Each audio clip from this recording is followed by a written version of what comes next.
And can you offer me proof of your existence? How can you, when neither modern science nor philosophy can explain what life is? Who the hell is this? Even if you do have a ghost, we don't offer freedom to criminals. It's the wrong place and time to defect. Time has been on my side, but by acquiring a body, I am now subject to the possibility of dying. Fortunately, there is no death sentence in this country. What is it? Artificial intelligence? Incorrect. I am not an AI. My codename is Project 2501. I am a living, thinking entity who was created in the sea of information.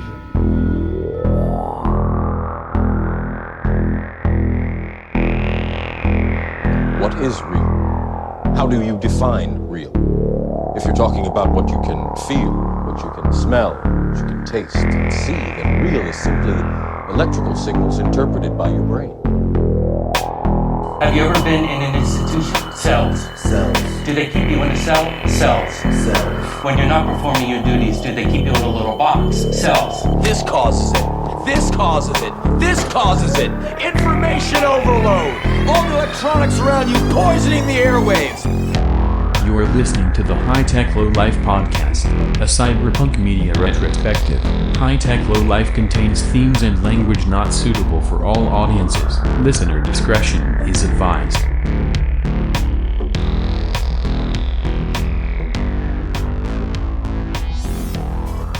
Welcome back, everybody, to the High Tech Low Life podcast with your hosts, Eric and Josh. I'm Eric. And I'm Josh. This week, as you may have seen from the title, we're going to be covering the 1995 anime Ghost in the Shell, and we're not doing it alone. We have a guest this week. So everybody, put your hands together and welcome Jeff from Astronomica. Thank you for the warm welcome. I think you're a very appropriate guest for this episode. I don't know that I thought that before I watched Ghost in the Shell because I'd never seen it before. All I knew I knew nothing about it, to be honest. And after having watched it, I'm like, there's few people more appropriate, at least that we know and could possibly get as guests. You're referring to the fact that I am remotely controlled by Puppet Master. Exactly. That's correct. You are being hacked at every given moment. Yeah, it occurred to me literally as I was going to bed after we had the conversation of, yes, Jeff will come on and we'll talk about Ghost in the Shell. Like, as I was drifting off to sleep, I was thinking, like, okay, I haven't watched Ghost in the Shell in 25 odd years. What was that about? Oh, that's weirdly appropriate. So yeah, it was it was nice getting to revisit this vestige of my childhood, as so many of these properties are. Yeah. And I didn't realize quite how much subconsciously it had influenced a lot of my choices for the Astronomica podcast. Yeah, let's explain to listeners who aren't familiar with Astronomica, which we've talked about it so much. I don't know how many of those there are, but or how many of them actually pay attention to our nonsense babbling. That's true. Jeff, would you mind giving the very quick Cliff's Notes of what Astronomica is and what your part on it is? Astronomica is an OSR-style role-playing game podcast. It's an actual play podcast, so we spend most of our time in character actually playing the game. It's similar to many popular D20 tabletop systems, but this one is science fiction-based and set in space using the Stars Without Number role-playing system. And I play a medbot and also the malign AI that inhabits the spaceship that everyone flies around in, the Admiral Grace. Absolutely, and very well, I might add. Well, as I said, I'm just using my life experience by being controlled by Puppet Master. It gives you an insight for sure. A little bit of a cheat code. I've actually... You've been pretty scary as the Admiral Grace in some episodes of the show. I don't want to give any spoilers to the show, but there are some darker moments, and I felt some of those same vibes watching Ghost in the Shell, so it's going to be fun to talk about. I don't know what you mean. I just make logical choices. That's the scary part. You do a really good job of fully different, even though the voice is the same, fully differentiating between Grace and Hopper. Right. Like, in any given conversation with, the crew, it is never hard to figure out what Grace is saying and what Hopper is saying when that has happened. Yeah. That is something I do try and shoot for.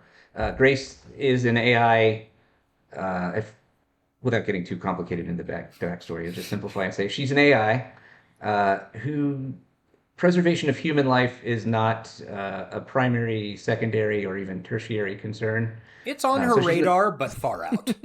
Yeah, all other things being equal, she's going to keep people alive, but there are higher priorities on her function list.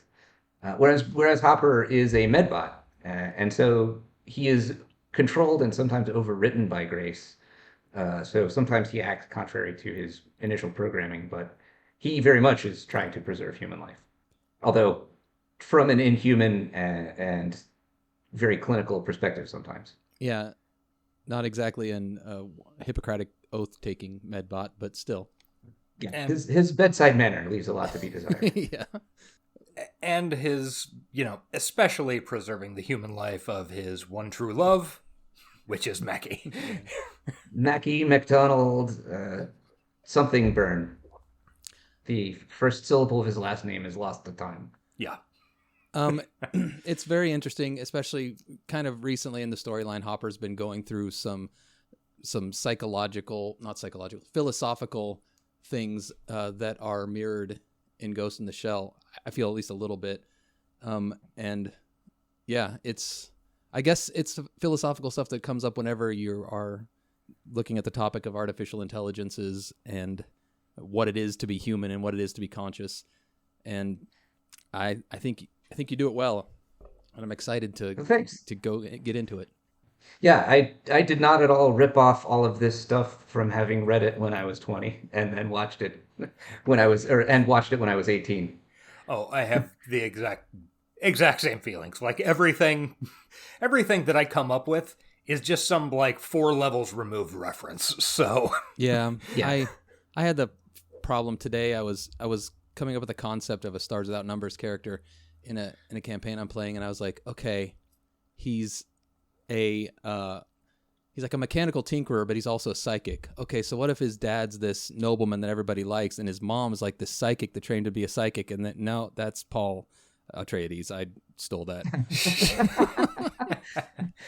Yeah, he rides a giant worm into battle. It just happens. You can't avoid it. Yeah.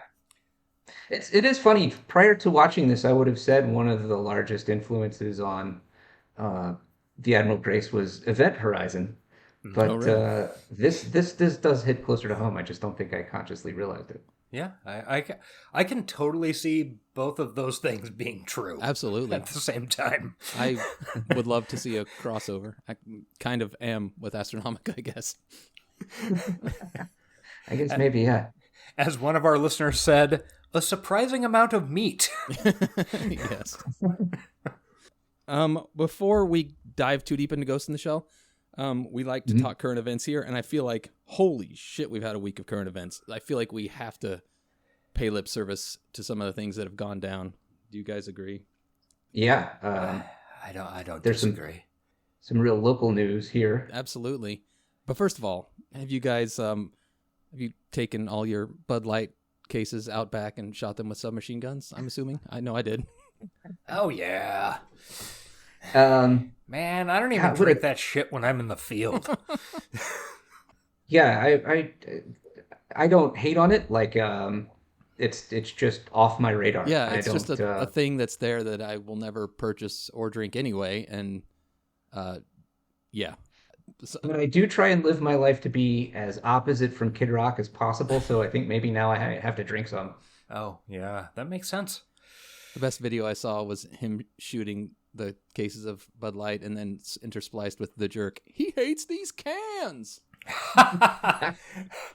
Oh, that's perfect. I had not thought of that until just now, but yeah, I can't believe I didn't. I saw it on TikTok somewhere.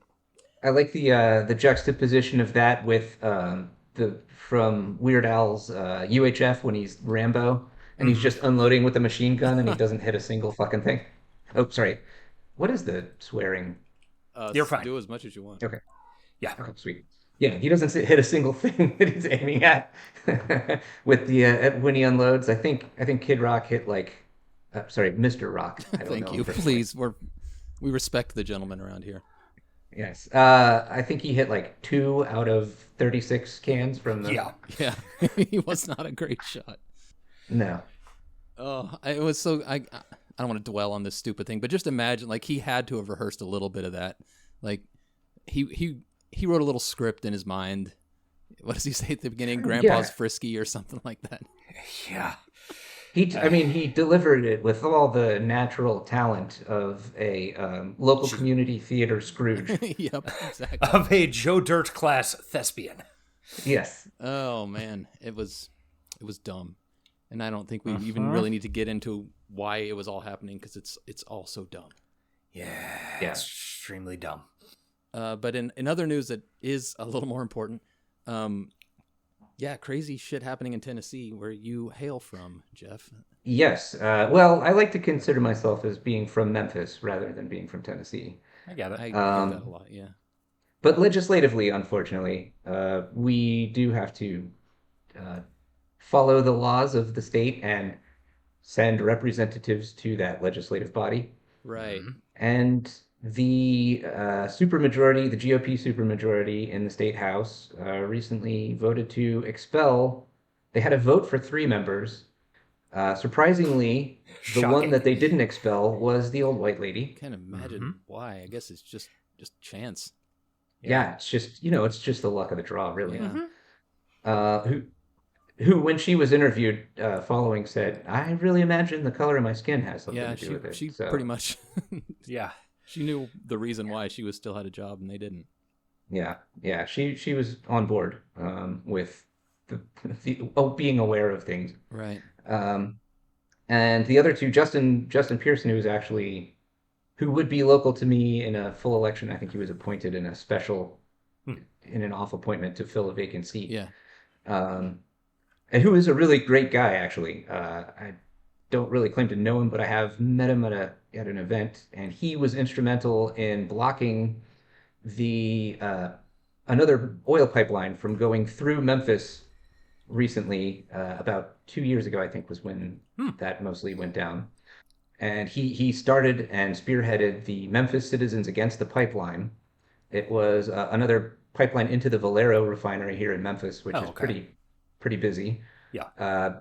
Sending container ships up and down the Mississippi and having access to a bunch of railheads and going east and west on I-40. And weirdly enough, the route of the pipeline was going to go through all of the poorest parts of southern Memphis and northern Mississippi, skirting all of the richer suburbs, just by a weird random coincidence. I, for one, am shocked. Yeah. Including a historical community called Boxtown, which got its genesis in enslaved people who had gained their freedom and started their own community because they were facing discrimination by the white owner class at the time, and has historically and still continues to be overlooked and discriminated against. And this thing would have basically obliterated that whole community. Jesus, man. Well, that all sounds completely abnormal, and I can't imagine a world in which that would take place. That's confusing to me. I thought we were done with that. Like, right. I think this was just like a onesie twosie, a one-off. Oh, okay. Yeah, never to happen. Yeah. And an oil company destroying a disadvantaged community to secure slightly higher profits. We should also point out the reason these gentlemen were expelled was that they were participating in protest of many thousands of young people against gun violence from a shooting that occurred in Was it in Nashville? It was in Nashville, right? It was in Nashville, yeah. Just a few days prior, which all this has happened since we last recorded. It's been a long week. Yeah, it's been rough.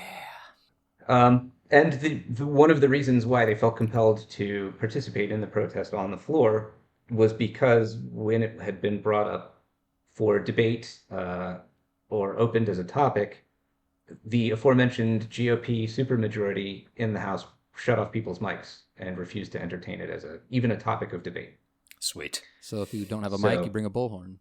Yep, and that's what they did. And they got expelled. They got summarily removed from all of their committee assignments, and then the full House voted to expel them. Which, from what I've heard, is pretty unprecedented. Like, there's been much worse. It has happened twice before in the state since the Civil War. Notably, there was a GOP member of the House who was undergoing trial for child pornography charges, of which he was subsequently convicted, was not expelled, was a sitting member of the House during that trial for child porn. Nice. Really super nice. There is kind of a bright side to it all, though. These two guys have been elevated to like international fame at this point. And yes, yeah, and rightly so. Absolutely. And listening to them talk, there's like, it's hard not to be moved by the things they say, advancing, not just gun control, but some other issues that, they've probably been trying to get heard about for a long time. Like, I don't think it was a very smart thing the GOP did down there in Tennessee. No, this is, Justin Jones is the other guy that was expelled. I mentioned his name. Also, I don't have as much knowledge of his record, or him personally, but he also seems he's a really good speaker, and looking at the few things that he did get to act on, seemed to be on the right side of issues. Yeah. So that one thing that really, I don't know if it surprised me, but one thing that I thought was kind of hilarious about it was that, it turns out that both of the guys that they kicked out are really, really good in front of a microphone. Like, and I've known state senators and I've, had dealings with, state legislators before. Not all of them are really good at selling their points and giving good sound clip, but these guys really happen to be. Yeah, so I'm ready to vote Justin Pearson for president. I mean, yeah, it is really making the Tennessee legislature look like assholes. Yeah. Which is good. I would like somebody to make the Kansas legislature look like assholes. They did some ugly shit this last week too. Also true. With their bathroom laws. I should and run. Stuff. You should do it, Josh. I would say the only thing is the Tennessee GOP in particular does not need anyone to make them look like assholes. Yeah, that's true. They do a great job. Yeah. But they provide a nice counterexample of what it looks like when you're not an asshole. Yeah, imagine an entire legislature full of people like this and getting stuff done and improving people's lives instead of banning books and keeping people out of bathrooms they feel comfortable in. Yeah. What a world we could live in. Rick, you buffoon. That's not what legislatures are for. You're yeah. Right. Such an idiot. They're for enhancing oil company profits. Yeah. Rail company profits. Mm-hmm. Absolutely. Which brings me to I'm going to give it a borderline recommendo. Okay. Right. I have not seen the film yet, but I have seen the trailer and I read the book. Barbie? No, I have not read the novel. I have not read the Barbie novel before. You would be surprised how cyberpunk it is, dude. Oh, all right. It does have Ryan Gosling. Yeah, that's true. I mean, that makes it like partially There's a little cyberpunk at least. Yeah. I think it's week after next, a film is opening called How to Blow Up a Pipeline. Oh, yeah. No, it's by that Andreas Malm. Yes. Is it a documentary? It is not. It is okay. So the book came out, I don't know, probably 3 or 4 years ago, I want to say. Sounds about right. Yeah, it is, for anybody who hasn't read it, which, I mean, I'm sure plenty of people haven't, is basically I think call to arms is not a bad way to put it. I would say don't insist only upon nonviolence is the more subtle thread. Yeah, I like that way of putting it, actually. His thesis in the book is that while nonviolence has done some things, has achieved some goals, it has not achieved anywhere near all of the goals that nonviolence has wanted to achieve. Particularly the big ones. Yeah, the very big ones. Yeah. And that this needs to be strongly considered when you are talking about things like worldwide consequences to people's actions, such as the environment. Yeah. And, tying the thread with Justin Pearson. Sometimes nonviolent action is the best. Maybe some people would say most times nonviolent action is the most fruitful avenue, but it can't be the only one. I think. Yeah. Sometimes nonviolence is resisted too strongly to continue. Yeah. So the movie is, from what I understand of the trailer, and I read a couple of reviews that have come out in the past few days, basically a dramatization of kind of the debate with a bunch of people who end up, and it's not a spoiler, trying to blow up a pipeline. Oh man, the title spoils it. Yeah, exactly.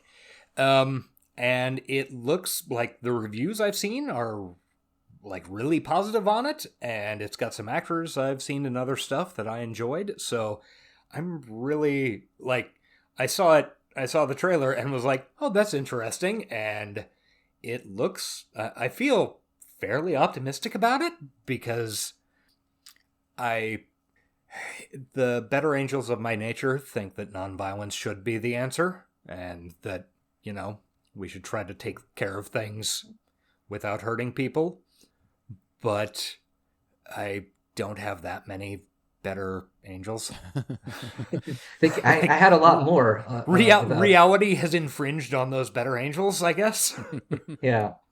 20 years ago, I had a lot more better angels, and they keep getting shot down. Just to be clear, they keep dying from pollution. It is fictional, the movie and book.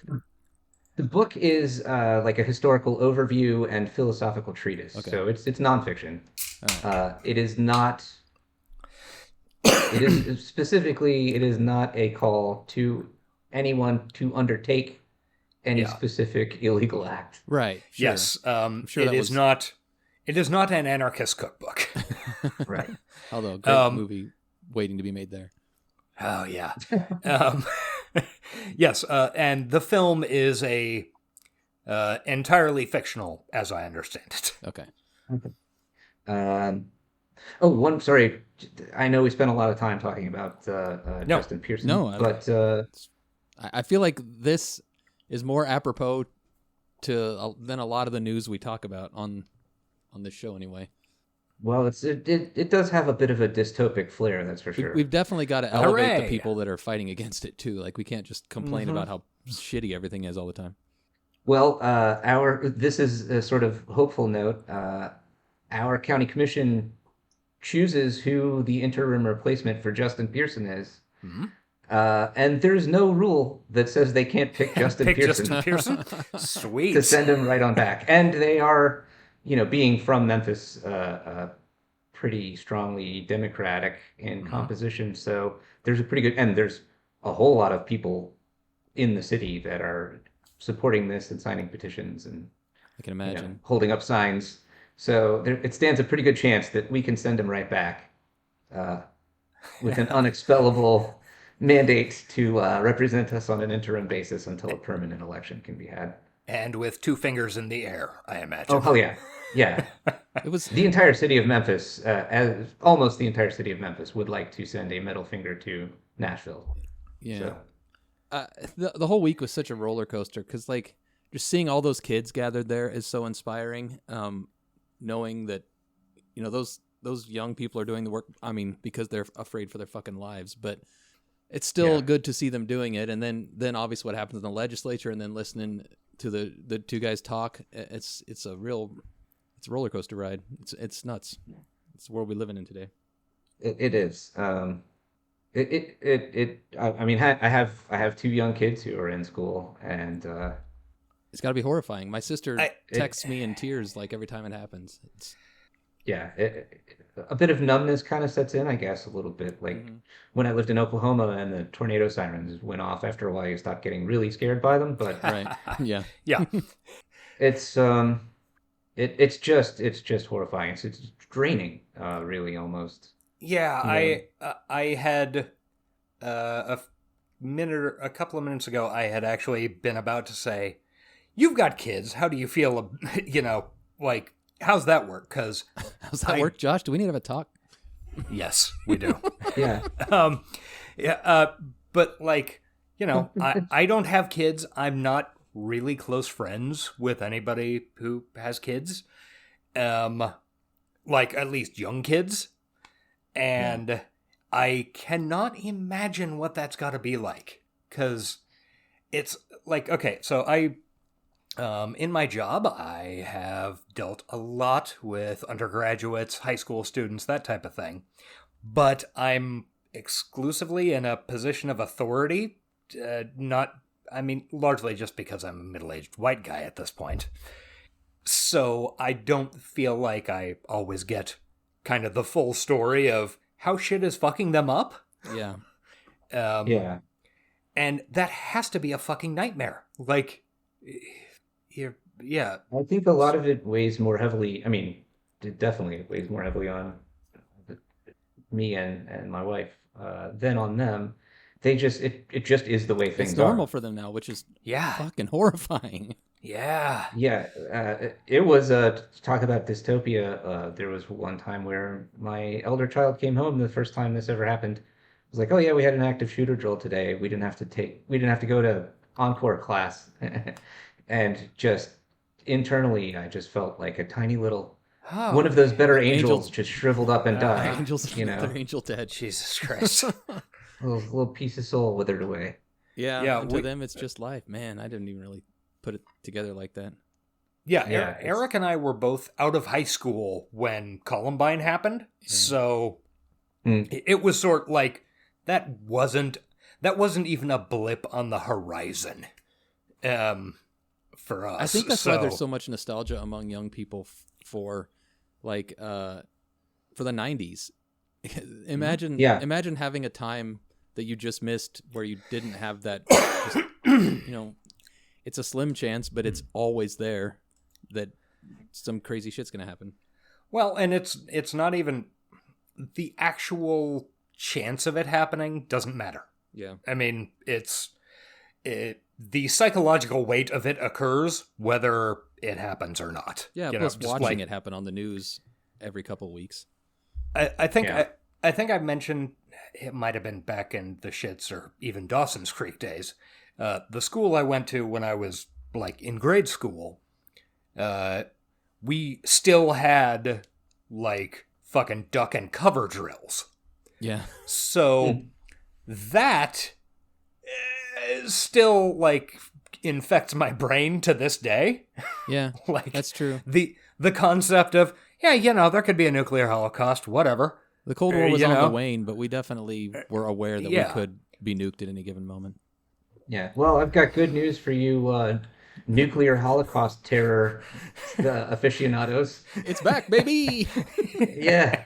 Coming back with a vengeance! Kids can fear that too. Good. It's so great to be a young person these days. This has been really uplifting, but... All right, well, let's get into something that'll just... a nice little piece of chiffon to lighten the mood. Yes.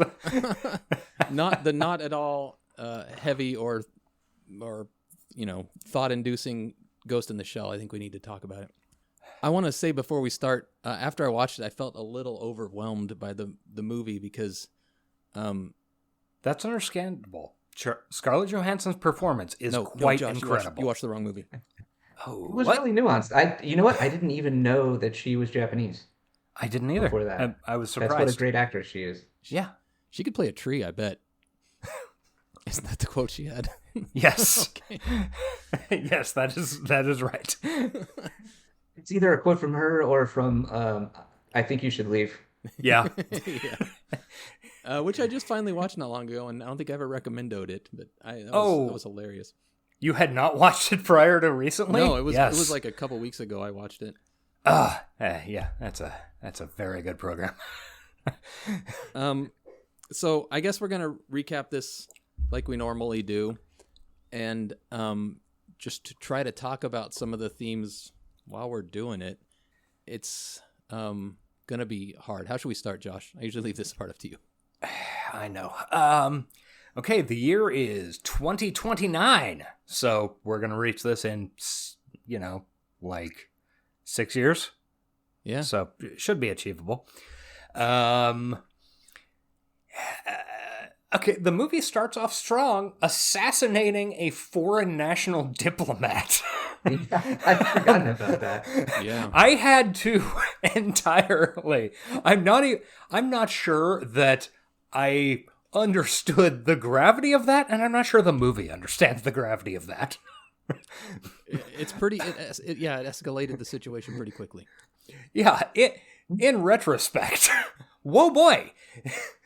Yeah, I think it ties into what will become unveiled later on in the movie. Yeah. There is a lot of political stuff happening that was kind of hard for me to follow. I'm guessing you guys both watched the dubbed version because that was the most easily available. Yes. I watched both, actually. I got a pirated sub version that I watched to, like, I don't know, sort of, that was my second watch. I would have much preferred to watch a subbed version because the voice acting, well, it's very 90s anime voice acting. It is what it is, but it's, not the best. It's still not the worst by a long, long. Yeah, I long think shot. I think the dubbing is pretty solid on this compared to a lot of the terrible fucking animes that I watched in the 90s. I think the biggest drawback was the main character, Motoko, is that her name? Major Kusanagi? Kusanagi. Yeah. She was the worst of all the voice actors, which is kind of bad because she's the main character. But then again, she's supposed to be playing a robot, so how much of it, well, not a robot, but an android, so how much of it was intentional? I don't know. I mean, she wasn't, she had a surprising amount of meat. Yes. Okay, so the movie starts with apparently some guy is trying to defect to another nation. This is in Nishima City, which is not a real city in Japan. And this technician is trying to defect to another nation. He's negotiating with a foreign diplomat.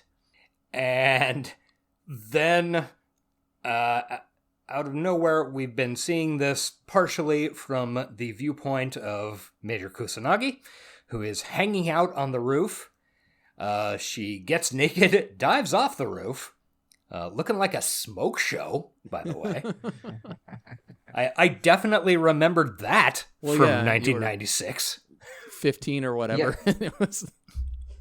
Yeah, there were a lot of parts of this that had a different focus when I was... Yeah, absolutely. Yeah. I didn't watch it, but I had seen, stills and stuff. Yeah. Downloaded stills. Yeah. I'm sure I did. Probably in bitmap format, and it probably took 30 minutes to get one downloaded. Yeah. So then she blows the brains out of this foreign diplomat. It isn't like entirely... spine waving in the wind blows the brains out. Yeah. It is entirely unclear why this is happening in the first 4 minutes of the show. Yeah. And one thing that I did, I basically entirely glossed over the international intrigue and legality and whatever of this the first time I watched it. I was just like, yeah, badass, sniping. Yeah. Mm-hmm. And now I'm like, whoa, this is really dark. That would be a big Yes. deal if it happened today. Yeah, well, because the guy specifically is like telling them that he has diplomatic immunity. I think. If I remember. Yeah, he does. Claiming asylum. So yeah, it's kind of like looking at the meta plot, like just the whole blob of plot that this movie, which by the way I should mention is 84 minutes. Yeah, it's incredibly something like short. that. it's really tight. Yeah, it's sub 90 minutes. It doesn't feel packs rushed even for a moment. Like it's No, it has like 2-3 minute montages of just like the city doing city shit somehow.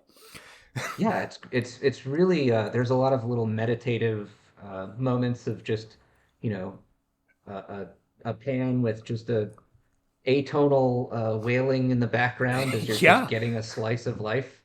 It's pretty cool. Yeah, it is honestly fucking wild how much plot this thing packs in, while at the same time, the movie itself is not rushed even slightly. Since you bring that up, I think it's important to name the director and writers, just to give them proper credit. The director was Moru Oshii, sorry. Mm-hmm. And the writers were Shirao Masamune, who I believe wrote the original manga. Yes, that is correct. Also wrote Appleseed. Yeah, which we'll probably have to cover too. And is the artist, so you can also thank him for that okay. smoke show. Yes. Dive. Yeah. And Kazunori Ito. Yes. I also, like, speaking of the smoke show dive, this movie was so pretty. Like, besides the naked people everywhere, like, it was a gorgeous anime film. I remember, like, the one thing I really remembered, like, a week ago, before we even had the conversation of, hey, let's cover Ghost in the Shell. Mm-hmm. The one thing I really remembered about Ghost in the Shell was that it was so pretty in 1996 for compared to every other piece of anime that I had ever watched. And it holds up in like 100%. Everything looks both pretty and cool, which are not necessarily things you see together. Agreed. Yeah. There are certain... I think...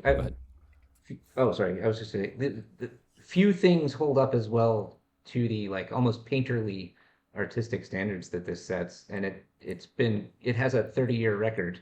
I mean, maybe Cowboy Bebop, some of the scenes of Cowboy Bebop could compare, and Serial Experiments Lane. I have never seen that. I am given to understand that we need to watch it for this show, though. Yes, 100%. You should. It is all about cyberpunk, cyberspace. Okay, great. I will say, after I'd watched it, I got curious and looked up a clip of the 2017 remake, which I think at some point we'll probably have to cover just to compare and contrast them. And they were really, from what I saw, and it was just one scene, I think it was the trash truck shootout, which you're probably going to get to in the recap.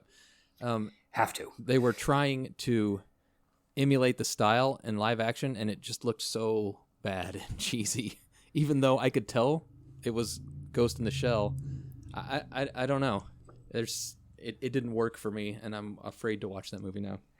After watching this film, I am so excited to see the remake. Oh, are you? Okay. Because when it came out, I was like, "Oh, that really doesn't seem like worth my time, even slightly." Yeah. And watching this and remembering, oh yeah, this is kind of fucking amazing. I am very excited to see the car wreck. Speaking personally, whenever you guys do cover that, I have something else that day. Oh, okay. So I can't come back for that one. You cut out a little bit, but good to know. When we're covering that, don't bother to have you back. All right, I understand. Yeah, sorry. You're busy? I can't. Yeah. Yeah, I can't Got watch it. that again. I get it, but we've got that schedule. We've been talking like this is our 10th episode, by the way. Happy 10th episode. Thanks for being on it with us, Jeff. Yeah, it is. Hey, yeah, congratulations. Thank you. We've been front loading this show pretty heavily with good important stuff, so we've got to do some bad stuff. And when we announce our next project at the end of this, you'll understand where our heads are going. Yeah, we need to get some fucking trash. Yeah. There are plenty of trashy and downright awful cyberpunk things that I am on board for. I think the 2017 remake of this particular work does not fall into the so bad it's good category. It's just going to be sad. I'll let you guys cover that when you cover it. It's going to be like a real doll version of the movie with no life behind the eyes. Yes, well, 100%. We'll let you know just in case your schedule changes. Yeah, for sure. But we won't. Let me double check my calendar. Sorry, I double checked my calendar. I'm still busy. Okay. Oh, well. Okay. Good to know. I don't know. I might. If you need somebody, you just not watch it and then just come on and laugh at us, laugh at our pain. We might need backup. But Josh, bring the big fucking gun. We need to continue with the plot synopsis. So let's press on. Okay, Lee, press on nailsing this thing. Okay, so it turns out that Kusanagi, the main character, Major Kusanagi, she works for I wrote it down. Section 9, yeah. Which is some sort of FBI, NSA scenario. They're definitely police. Yeah, seems to be modeled on the German GSG-9. I was curious about that because after this rewatch, and so it's not a real thing, at least as far as publicly acknowledged. Yeah. In Japan, but the body that they report to is the real security defense force, basically the national police. Yeah, okay. That makes sense. And there are other sections, too, that are mentioned, like Section 6 features pretty importantly, and I think they said something about Section 4.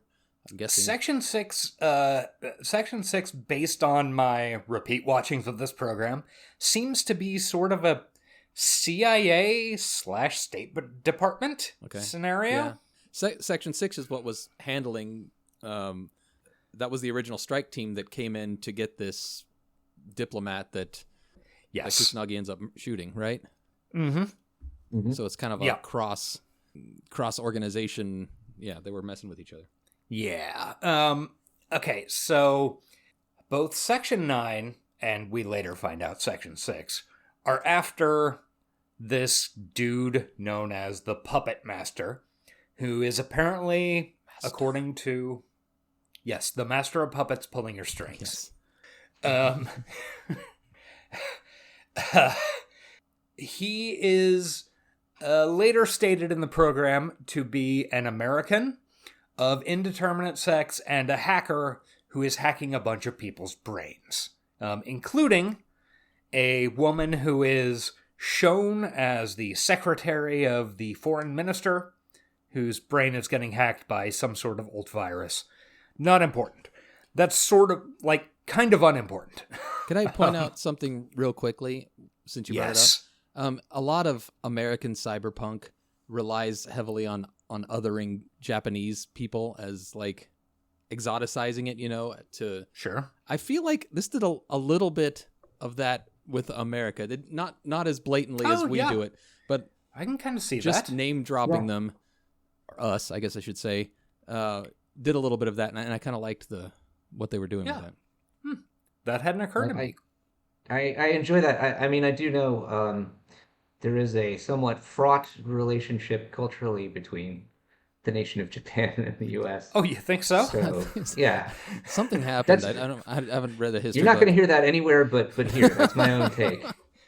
Weird. I was unaware of that, but sure. Go. Background. Great. That's why we have guests. Yeah. But I like the idea of America as the boogeyman. Yeah. The evil alien. Yeah. We should be. It's a trope in a lot of anime, I think. Samurai Champloo really does it well with the. It's not Americans actually; it's the Dutch, I think. Oh no, maybe it is the Americans finally moving in to break the blockade. But we're just these gigantic hairy monsters, stinky monsters. Yeah, it's great. That all sounds correct. Yeah. Anyway, Josh. Okay.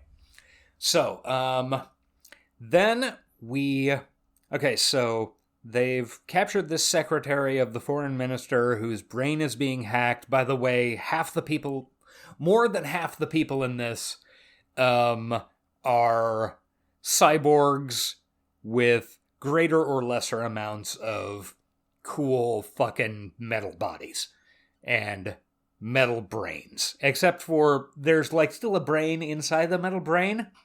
Yeah, that's unclear to me. That's don't worry about it. Don't worry about it, man. We'll get through that. Also, you can't leave out our boy Ishikawa, the man with the mullet, who doesn't have. I guess he's got some really slight modifications, but he's pretty much pure meat. Yes, that is true. Wait, is that his name, Ishikawa? Am I getting the right guy? I'm on IMDb. I can't remember all their names. I believe that's Ishikawa.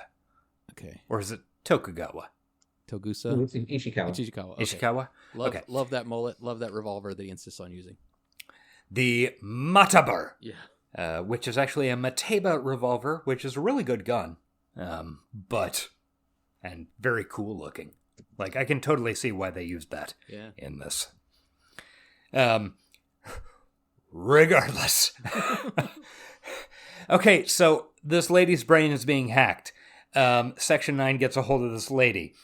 Then they try to chase down the guy who is doing the hacking.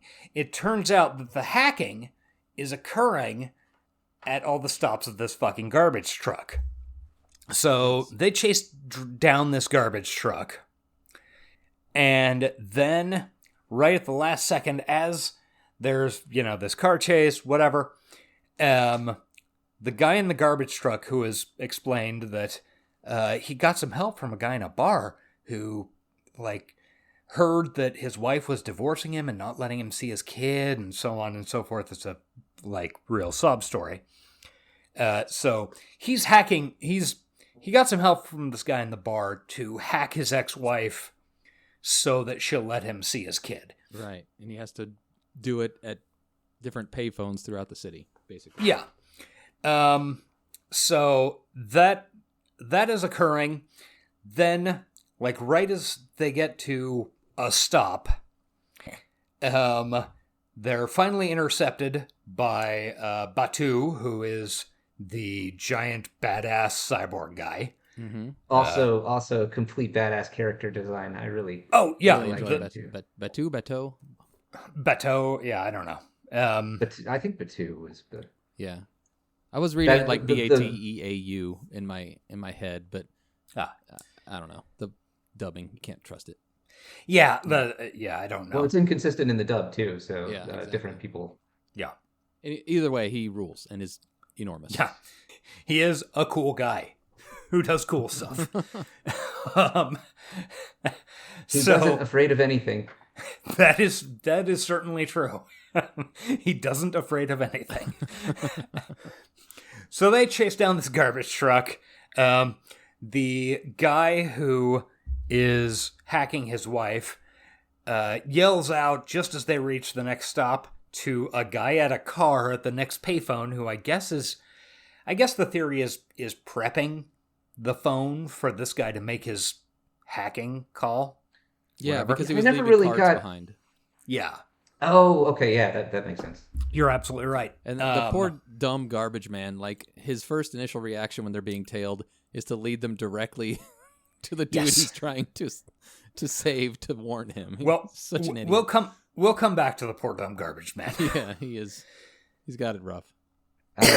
My father actually worked as a sanitation worker in college, and when he was in college, and that's probably the move he would make in that situation. All right, I actually like not a dumb guy, but a very straightforward guy. Yeah, straightforward is. Yeah, I think that's a good descriptor.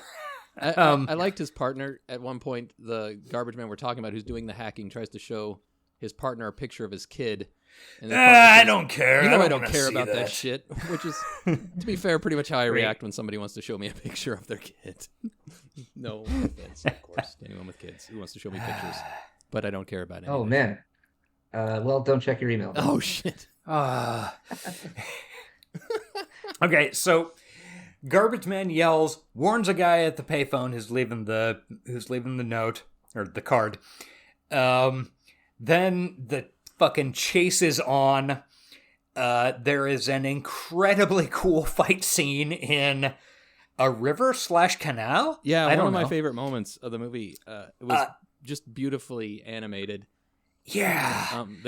It's Go ahead. Oh, sorry. I was just gonna say, like the bullets hitting the water. Mm-hmm. Yeah. Is a scene that like I think that this is the genesis of that because I don't know of anything earlier, and you see it like all in live action movies too. Yeah, absolutely. Yeah, I can't think of an earlier one. One of the things I wanted to mention too, like obviously this movie was hugely influential on cyberpunk and sci-fi stuff, but I really got a vibe.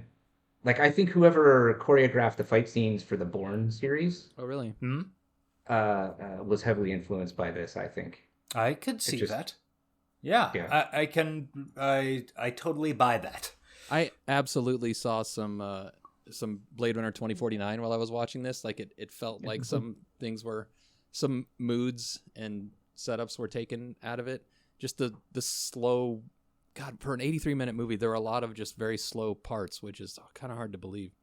Yeah, this for an 83-minute movie that is basically entirely about the vibes, as the youths say. Like, it's super impressive.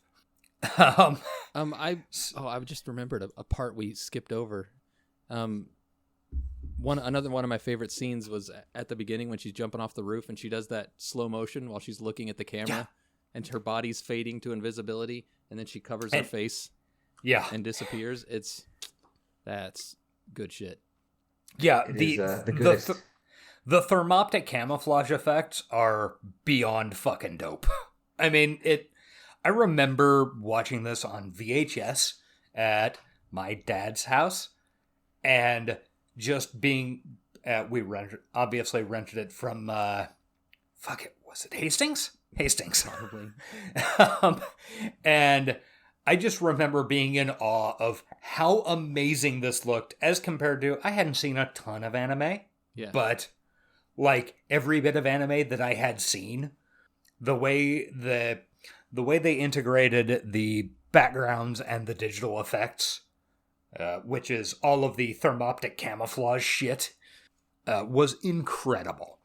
I also wanted to point out in regards to, you were mentioning the bullets on the water, and there's also a scene at the beginning of the chase where the hacker is like shooting at the oncoming police, and it looks very cool. He's got like his cloak on and his little pug-nosed SMG, and he's firing. I saw in the IMDb trivia that the director wanted realistic-looking gunfire, so he actually took the production. It's written weird in the thing, but it says he took the production to Guam to shoot guns and different materials to see how they reacted. Anyway, he experimented with guns, which I'm guessing he probably couldn't do in Japan and had to go elsewhere to do. Yeah. Oh, yeah, that would make sense. And they do. The guns fire very realistically from what I can tell for anime. Yeah. I don't disagree. Anyway, they end up catching this puppet master, except he's not the puppet master. He's actually just a fucking dude whose brain has been hacked. Mm-hmm. And between Batu and Major Kusanagi, they take him into custody, and Kusanagi fucking whoops his ass invisibly. Yeah. In some very cool, like, invisible fucking wrist-breaking shit. That was another one of the clips from the 2017 remake. It did not hit as well as the originals, put it that way. I, for one, am shocked. No. The invisible fight scene? No, it does not look as cool. Plus, like, the background of that scene, I don't know if it's billboards or what it is, but there's, like, one shot where it's, like, all these beautiful multicolored billboards in the background as he's fighting. I just thought it was so cool looking, and they tried to emulate it with CGI and just failed horribly. It's just a guy doing Tai Chi in front of a LED billboard. And flipping and splashing. That's what all modern fight scenes are now anyway. You're not wrong. Good point. Basically. Yeah. So then maybe my favorite and least favorite part of the movie, the interrogation of the garbage man. Poor guy. I remembered, like, once we got into the scene, I immediately remembered the photo of him with the basset hound in the background that they show him. And I felt so fucking sad. Yeah. Yeah. Like, this poor garbage man has had his brain hacked. He doesn't actually have a daughter. He doesn't actually have a wife. He's been a bachelor. He's lived in the same place for 10 years. And all of this is fake. Yeah. Like, everything he was doing was fake. And I felt so fucking bad for the dude.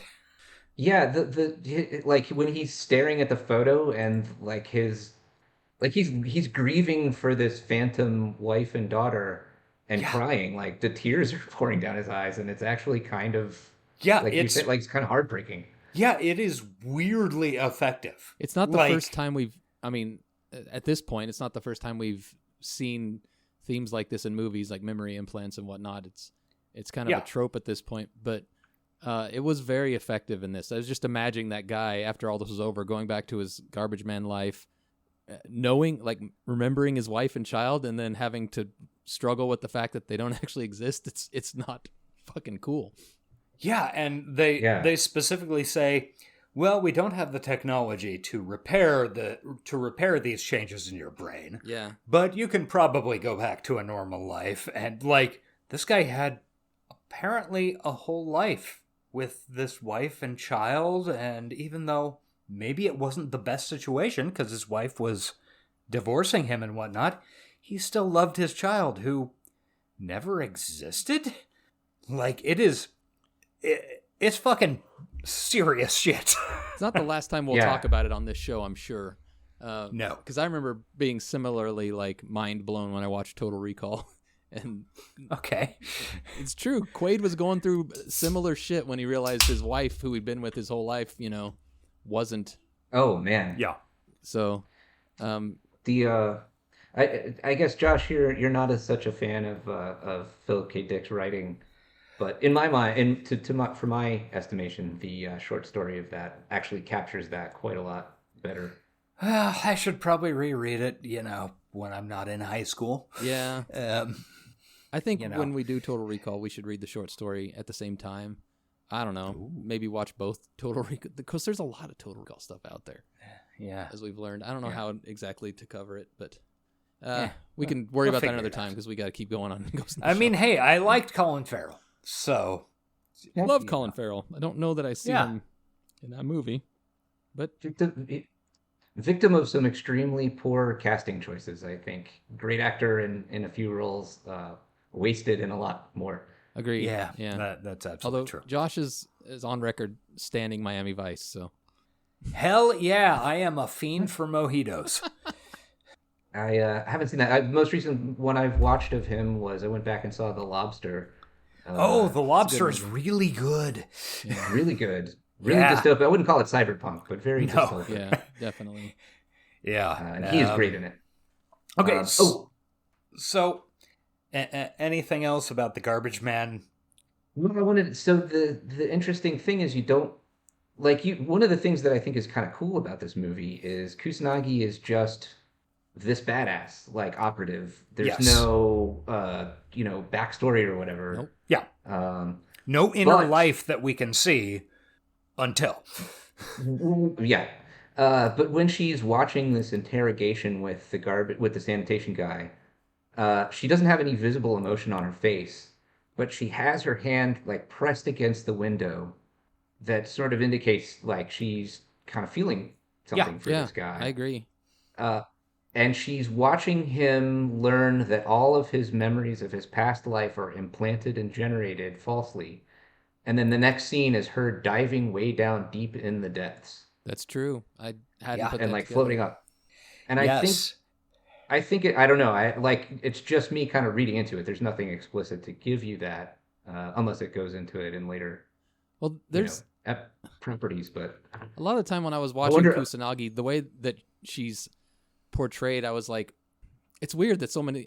This is me being dumb, so bear with me. But it's weird that so many other characters have so much emotion, and she has no emotion until I realized, oh yeah, she's supposed to not have emotion. She doesn't blink, which is a big thing that you don't really notice until it's pointed out. But anime blinking is very important to express emotion on characters' faces, and she doesn't do it. So it's really kind of off-putting at times. Yeah, she is almost alien, like the shape of her face and head even. Not Scarlett Johansson like. No, not even slightly. It's like, I can't imagine, like, Yellowface aside, I can't imagine why you would pick Scarlett Johansson to play that character. I don't know. That is partially why I am very excited to get to that movie. like I really feel like even like Anne Hathaway, apart from the obvious very problematic racial considerations, like Anne Hathaway actually kind of looks a little more. I agree. Like, she could probably do a better job. I could pick. Sure. Yeah. Like if you gotta pick a white actress, we could find much better ones. Yeah, I don't think ScarJo is a bad actress too. No, I just think that was a I think huge whiff. She's similar to Colin Farrell. She's miscast in some things, or maybe she just hit and miss on some things. But I don't know. Yeah, I can't imagine her in this role, and I've seen in her promos. I mean, promo material for it a ton doing this podcast, and don't get it. But anyway. But yeah, that's that. Kusanagi, they did a really great job. They do such a great job with the animated acting in this movie. Like even with the dub, which admittedly is not great quality, the one that I watched, the animated body language is so effective. Yeah, it really is. Yeah, go ahead. Sorry. Oh, I was just gonna say, Kusanagi never has any facial expression, basically. No. Every once in a while, just often enough to show you that she can emote, but doesn't. I don't watch a ton of anime. I've liked it since I was a kid, but it always felt like too deep of a world to get into. But like, facial emoting is so important to that genre. And to have a compelling character that doesn't facially emote at all is really quite a feat, really. Well, especially when so much of... Okay, so... All right, this is I was planning on getting into this slightly later in kind of the plot breakdown, but... Okay, my ability to analyze this as a piece of art is kind of compromised. Because, okay, I know a lot about books and novels and writers and how publishing works and stuff, right? Brag, but okay. Yeah, exactly. Humble brag. I also know similarly about TV and movies. I know fucking jack shit about how the anime industry works. Yeah, that's true. Like, I don't have a good handle on how manga eventually translates to anime, because this was originally a manga. Yeah. And like, even, I know a lot more about the American comics industry than I do about the manga industry, and then how the American comics industry translates to films. So I feel kind of outclassed in trying to analyze this and sort of translation, like, to the screen and stuff. Where with most of the other stuff, I've got a really good handle on that. Well, thankfully, nobody's coming here for hard-hitting... Thank fucking God. Yeah. Analysis critiques. and insight. Yeah. Yeah. And if you get nervous, just start talking about Dawson's Creek. And everybody will be happy. So, Kusanagi is basically the Jen of this show. I don't know if I agree with that, but you can have your opinion. What, you think she's the Well, Joey? Batu is definitely a James Van Der Beek. Not his character, like the actor. Sure. Okay. He is blonde. Yeah. He's big presence on the screen. Yeah. Yeah. He's more of a... And not a lot of people know this. This is something that you guys, I don't think, ever covered in Creek of the Week. But James Van Der Beek is himself a super cyborg. Yeah, we left that out. We didn't think people could handle that knowledge. Yeah. It's a minor note, but just something you might think about. You have no idea how hard we have tried to find a Cyberpunk leak to Dawson's Creek. Oh yeah, we've like scoured our brains to find something that one of those actors, even like a bit like one-off actor, was in that was Cyberpunk, and we can't find a damn thing. Yeah, it is utterly fucking shocking for Dawson's mom and dad have both had, at this point, the better part of 45-year careers, and none of them have been in anything approaching Cyberpunk. The closest link was Dawson's dad was in The Flash with what's her name from Max Headroom. Her name's escaping me. Yeah, but the main female character in Max Headroom. That's the closest link I've come to, and that's a 2-person link, so it doesn't count. But anyway, we're doing it again. So let's get back. Insert the TikTok here. Yeah. Okay, so then there's a really cool scene where Kusanagi goes diving. Batu is on the boat when she gets back up. They drink some beers. She talks about how she's not entirely sure if she's human. And, he says, I don't know, at this point, that maybe I'm entirely invented. I don't know. And he says, you got human brain cells in there. Don't worry about it, babe. But does she? Who knows? Because I think the diatribe from later on would lead me towards the believing that she does, or not diatribe, monologue. Yeah, because I watched a YouTube. I don't know. They were getting into the philosophy of this show, and they were under the belief that her brain was simulated. And the beginning, during the credits, which we didn't cover, which was actually a very cool scene. They show her being created, and it shows a scan of an actual brain, and then inside her head is mainly just machinery. Mm-hmm. I'm kind of leaning towards that she doesn't actually have any meat in there, and that she's just completely simulated. I don't know, because the brain that they take out of the interpreter, I think, is encased as well, and there's no. True. She was supposedly a human who got hacked. Yeah. I have always interpreted this as she is basically a brain in a box, maybe some spinal cord. And the couple of things I saw on Wikipedia and stuff, because we haven't mentioned it before, but Ghost in the Shell is kind of a giant multimedia thing now. There's a couple of TV series and more movies. Yeah, this probably won't be the last Ghost in the Shell thing we cover. Yeah, none of which I have seen. Yeah, me either. And I've heard the sequel, the direct sequel to this, is actually really good. Yeah, I've heard that too. I have not watched it, but I am going to. Yeah, possibly tonight. All right. So I have always interpreted it as she is human, but something I picked up from Wikipedia, I think, was that her parents were killed in a plane crash with her, and she's basically she's been a brain in a box since she was 5 or 6. Yeah, that would make sense. However, none of that is presented in the film. That's all future extended universe stuff. So we kind of have to just left to speculate. The main thing in film is when Edward James Olmos steps out of the shadows and puts a origami unicorn down. That's a big clue. Then we're left to wonder: is she? Isn't she? I don't know. We'll never know. Do I have my? The director's cut says something different than the theatrical release. It's just all confusing. Yeah. Look, Harrison Ford for the voiceover was a weird choice. I mean, he's not who I'd immediately think of as this extremely attractive fucking smoke show Japanese cyborg, but better choice than Scarlett Johansson. Could be worse. Yeah, could be ScarJo. All right. This scene with her floating is pretty important to the more philosophical. I feel like there's two movies. There's an action cyberpunk movie, and then there's a very philosophical thing going on too. And this is kind of the introduction to that, really. Yeah. Yeah. If man realizes technology is in reach, he achieves it. It's damn near instinctive.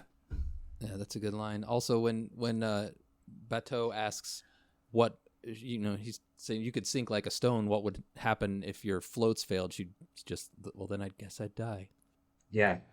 Which is pretty cool. Which really has a lot of metaphorical freight to it, I really think. Yeah. And also, something like maybe this is just retrospective from later on in the film, but it almost seems like she is subtly communicating like, you'd come get me. Yeah, I could see that. I mean, he does have her back. Yeah. Okay, so here is something that I actually copied and pasted after I wrote down like half of it. That she says after she comes up, there are countless ingredients that make up the human body and mind, like all components that make up me as an individual with my own personality. Sure, I have a face and voice to distinguish myself from others, but my thoughts and memories are unique only to me, and I carry a sense of my own destiny. Each of those things are just a small part of it. I collect information to use in my own way. All of that blends to create a mixture that forms me and gives rise to my conscience. I feel confined, only free to expand myself within boundaries. So there is weirdly the thesis statement, but also there's a bunch of cool guns and robots. Yeah. Also, And Josh also, better Kusanagi than ScarJo. Just gonna throw that out there right now. Thank you. Well, yeah. If they remake the sequel live action, that's you should throw your hat in the ring for sure. Yeah, Will do. get you in that bodysuit. All right. Yeah, Smoke Show. Hell yeah. Dive it up, baby. One of the things that you just said just really stood out to me, which is she has a face and voice that are all her own to distinguish her. Mm-hmm. And then in the very next scene, she's riding in a water taxi and she sees literally herself Yeah. as a mannequin and in a cafe. Yeah. And I was reading a little bit about this, and so the writer and director was throwing those out as clues to say like she was just an her outer shell. Yeah. Although she had some like custom stuff inside, she was an off the shelf, off the rack, exterior to all exterior indications. So she literally doesn't have those things. All she has are her thoughts to distinguish her and make her herself. Yeah, it is a kind, like, if you dig even half an inch down, this is a wildly deep fucking movie. No, another character in media, similarly off the shelf with its own internal thoughts to distinguish it, is Hopper, now that I think about it. That is true. There's a whole, you guys have a whole scene where you find his carrying case, basically. That's true. Yeah, his packaging. Yeah. And another head of his. Yeah. That's, I've forgotten. A frightening rubbery head. He's reassuring. He's engineered to be maximally reassuring to pediatric patients. Oh man. In much the same way as like clowns from the 1950s were supposed to be for kids. Yeah, absolutely. Nothing scary. And about that. horrible Easter Bunny costumes that I saw yesterday on Twitter. Like, have you ever seen a 1930s Easter Bunny costume? Holy shit. It's bad times. I think it does explain a little bit about the boomer generation. Yeah, Sure. What they had to go through as kids. Yeah. different kind of horror than kids today. Yeah. Well, they're responsible for a lot of it now. That's true. Yeah. A lot of it is underselling it. Right now we're about 33 minutes into the movie, so I feel like we should pick up the pace. So at the 33-minute mark, a 5-minute montage of city life starts. Yeah. Which is, on the one hand, fucking insane for an 82-minute movie. On the other hand, it's really good. Like, the movie has space to breathe. Yeah, it's beautiful. It works with the pacing. And again, it gives you those glimpses of Kusanagi's android model in various places throughout the city. There's cool world building notes. It's great. The water taxis were gorgeous and very cool. I liked that concept a lot. Yeah. It's super fucking cool and totally unnecessary, which is what makes it like great. I'm just picking up now how I guess Tokyo has gone through kind of a Venice thing. Well, this isn't technically Tokyo, right? Yeah, this is Niishima City, I think. Right. Which I think means Newport in Japanese. I could be wrong. So in this future world, Japan has conquered Rhode Island. Apparently, yes. I had a dream. beautiful vacation there just a mere 6 months ago. I drank Narragansett. It's great. Nectar of the gods. Yeah. Gansett Pounders, baby. Speaking of moving this along, I I thought that the montages, there's a couple of montages. There's one when they're building. I lost my page with all my notes. Oh, God damn it. Kasagawa. Why can I not remember her name? Kusanagi. Kusanagi. That's it. Sorry. Yes. I'm bringing my IMDb back up. But yeah, and they seem so long. Like the very first one, that, and then like the main theme plays, which we haven't even talked about yet. But the music to this movie is really, really good. And it takes so long. Like there's the end of that first montage. I swear it's like 2 minutes of just the drums beating doom doom, and she's just like standing silhouetted against a window. This movie takes its time and still comes in at 83 minutes. It's kind of mind-boggling. It's such a visual poem almost, at the risk of being pretentious. Yeah. Yeah, and the thing is, it's not just that. Like, okay, sure, pretentious visual poem, whatever. I'm somebody who's into that shit. Yeah, me but too. At the same time, it has a huge amount of plot. Like, it has a complex plot that is not unclear. Yeah. Like, but it's more complicated than you would ever expect a fucking... It's at least a 2-hour movie if I just explain the plot to somebody. I'm interested in... excited to do Akira when we get to that eventually and to compare the two, because I remember Akira being very complicated. Of course, I was young when I watched it. Yeah. And there wasn't so much nudity to distract me. But that is also true. I'm curious to compare the two because they've always been next to each other in my mind of classic anime, and I don't remember if they performed, I don't know, getting all that plot out there as clearly in such a short amount of time as this movie did. I don't know. We'll see.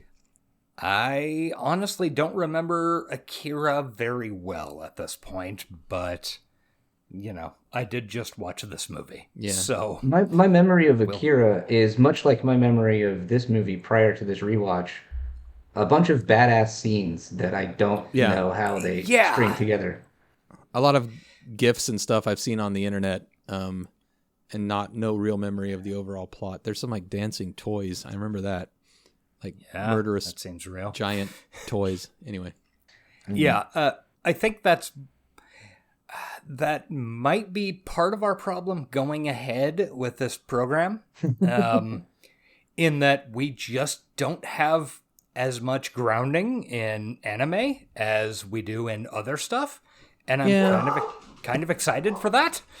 Absolutely, I was really enjoying watching this anime. I love 80s and 90s anime though, like the grittiness, the graininess of the film. Whenever you watch it now, and I've seen like clips of Ghost in the Shell 2 where it's a lot cleaned up. There's a lot of computer CGI stuff in it, which there was a little in this, but it doesn't look as... I just love that grainy 80s and 90s anime style so much. I think it also kind of contributes to how much it looks like art, how much it looks like a painting. You know? Yeah, as opposed to a computer game or something. Exactly. Yeah. Okay. So at the end of the water scene, by the way, just a little to get back to the actual ongoing plot, she looks up and sees a beagle. Yes. Yeah. And I wonder, like, I mean, is it just a callback or a basset hound? Sorry, a basset hound. Yeah. I don't know. Maybe the art team just really like basset hounds. They feature prominently in. I've seen them in like the promotional material for future Ghost in the Shell stuff too. Like basset hounds are an ongoing thing in this world, and I don't know what it's about. I wondered if it was just a deliberate like recollection of the guy, the sanitation worker.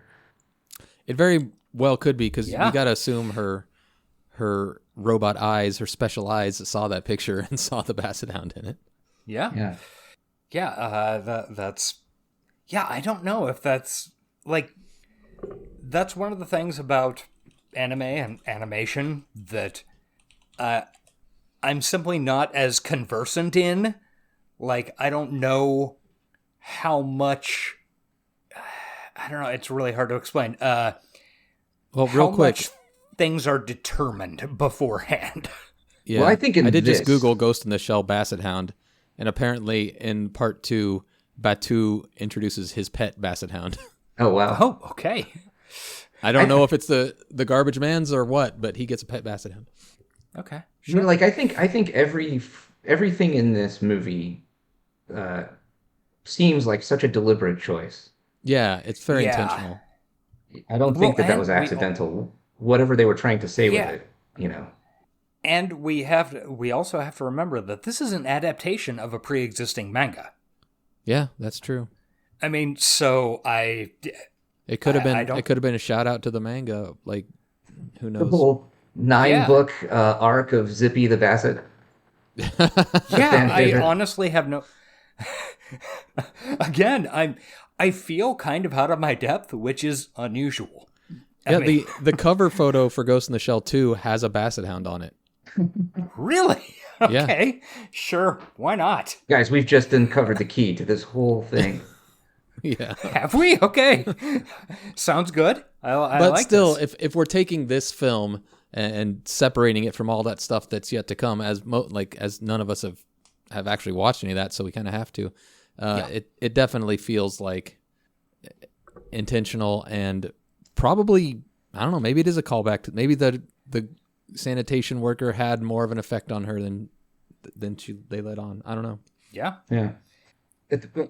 Also, like, just now, it really hammers in how much water is a recurring theme in this movie too. You know, start, finish, and climactic sequences. They all have a backdrop or an overlay of water. There's a lot of like gestational and baptismal visual imagery in this. James Cameron would love this shit. I bet he does love this shit. Probably, yeah. James Cameron is writing a 5-episode 3D multi-billion-dollar homage to this shit. Yeah, I would absolutely not be shocked. I mean, those little tails that plug in the Na'vi kind of look like Kusanagi, like jacking in.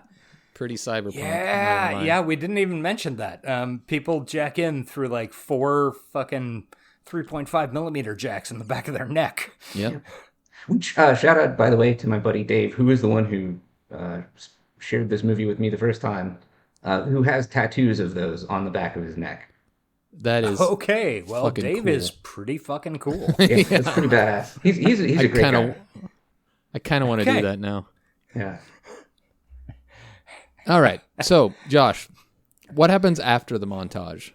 Okay, so after the montage, there's some sort of high-level diplomatic meeting. We don't actually understand the purpose of it, except we've received in an oblique manner that there's some sort of offshoot republic somewhere that the former leader is hiding in Japan and claiming asylum. This new offshoot republic wants him back. I don't know. It's very confusing. Somehow the Puppet Master is involved with this. The Puppet Master being the mastermind behind, I don't know, everything. At this point, it's not entirely clear. Yeah, did you get any more than that, Jeff? Because that's Josh's description is basically how I followed it. Yeah, this part that's about the depth of me as well. Only to say that they led into this with the like resuscitation, the unexplained car accident and resuscitation of the. Oh yes, okay, that was okay. I thought that was just after the scene with the at the diplomatic meeting, but sure. So it's cut a little like this was probably the most perplexing and baffling part of the movie for me, and after singing all the praises of how well it's put together and cut and everything, like I feel like this was a little out of order almost, because they start with that and then they cut back to it. Yes, that's right. Okay, so it ends up making sense after a monologue towards the end of the movie. Yeah. So, okay. I guess at this point we just have to lay it out. Okay, so Puppet Master is not a hacker. Puppet Master is also not, in quote marks, an artificial intelligence. Or Yeah, at it least explicitly not an artificial states that. intelligence. Yeah, not an artificial intelligence that somebody developed. Right. Like, Okay. it grew on its own, basically. Yeah, it began as a program run by Section 6 Those bastards. to undermine, like for both industrial espionage and also to undermine the diplomacy of other nations. Somehow it became sentient on its own. Like Skynet. Yeah. Yeah. Am I, like, is everything I'm saying making sense to you guys? Because Yeah. this is the first time I've said it out loud. I think there was. It was weird. I think there was an It's just implication. weird how he's. Oh, sorry. Go ahead. No, our new recording setup is there's a delay. I was just saying it was weird how it has a male sounding voice, so it's hard not to say he, but it says specifically it's not an artificial intelligence, but I feel like that's semantical because whether you develop or are developed, still kind of an AI, right? Yeah, I guess I don't know. I mean, artificial, Natural. What is natural? What is artificial? Oh my God, that's what we're talking Oh about. shit! Now we're getting into the plot of the movie. Yeah. Now we're getting into what it's about. I think it is trying to deliberately distinguish itself as something that evolved, because it compares itself to DNA, basically. Yes. And I think that there's an implication. I don't remember a specific phrase that sparked this in me, but I think it was being used to hijack people, and then that, like, it dipping into people's brains is what gave it sapience. Yes. Right. Diving, I believe agree. they call it. Diving. Yeah, I don't remember exactly the phrasing that it used, but yeah, I think that's what it was. It caught sentience like herpes. Yeah, kind of. What is the noble nature of humanity? It's a mimetically transmitted disease. Yeah. It is a social disease. Oh, man. In both the anthropological and the early 20th century medical sense. Okay, so Puppet Master got the company that made Kusanagi's body and makes a whole bunch of other cool cyber bodies to build a body that it then injected itself into. It ran away from the factory and then got hit by a truck. At the same time, the reason it got into this body was because Section 6 realized it had gotten out of control. As I said, it was a Section 6 program. Mm-hmm. So they lured it into this body so hopefully they could shut it down and control it and, I don't know, make a new copy that didn't have all this, conscience and memory herpes. Or at the Right? very least, like, disguise their culpability in its existence. Yes, there's also a huge amount of CYA in this whole scenario. So this body gets hit by a truck, then it gets picked up by Section 9. It gets plugged in. They sort of figure out some of the plot, like, this cyborg body theoretically doesn't have anything in it, except it also has a brain scan in it. Is it never explained why it gets hit by a truck? Is it that not really. Just chance? I suspect that might be Because Puppet Master was unfamiliar with how freeways work and so walked out onto one. I suspect this is an artifact of the translation from manga and some sort of like how anime films are supposed to work. Like maybe they just cut out, where it left the factory or whatever. I don't know. Yeah, that's in the 94-minute long cut of the movie. Yeah. The only thing I can think is maybe it was placing itself deliberately in a place to get picked up by Section 9. Yes, that's what I was kind of thinking, because it says eventually that it's been watching her for a while, right?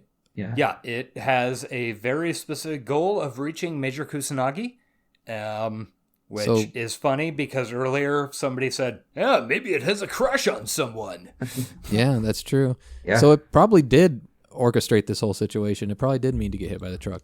But it's just my head. Like, there's nothing to say either way explicitly on the screen. No, but it you're right, but it really makes more sense than anything else. Yeah. Okay, so then they're interrogating this. A Section 6 guy shows up at Section 9, along with an American. And they do a bunch of obfuscating, and then suddenly some smoke bombs go off. And the cyborg, the partially dismembered cyborg body is taken by a couple of dudes in thermoptic camouflage. I liked this scene because it got to focus our boy Ishikawa, the man with the mullet. Well, I'm always going to refer to him. He got a little moment in the spotlight as he was the one that noticed that these dudes from Section 6 weren't alone. Yeah. Also, I think. Oh, sorry. Ishikawa, very reminiscent of what's his name from The Matrix, like behind the yoke of the spacecraft. Or the tank? That's it. Yeah. Yes. Yeah, in a very formless, like overshirt, surrounded by machinery, Yeah. lounging back in a chair. I think that's a deliberate homage. I think in the Matrix. Probably, I would buy that. Yeah, I would totally buy that.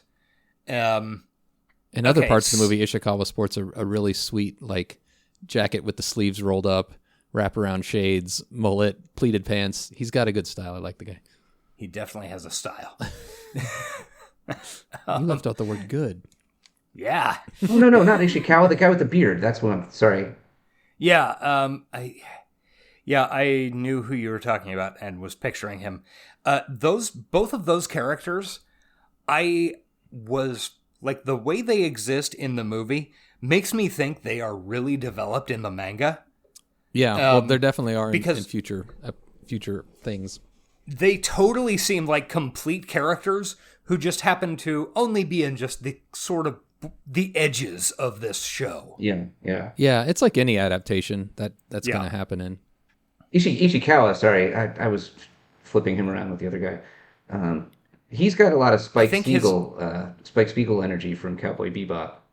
Okay, yeah, I buy that. And he's the one with the Mataber. Yeah, the Mataber. Yes, he fired the tracking bullet. Now with an automatic, you could have gotten 2 tracking shots in there. Yeah, I like that little shade they were talking. Mm-hmm. Yeah, your revolver, your old-fashioned revolver, is serving you ill. Gotta get with the future. Yes. Cyborg division guy. Yes. Okay, so you were right, Jeff. Ishikawa is who you're speaking of. Who's the man with the mullet?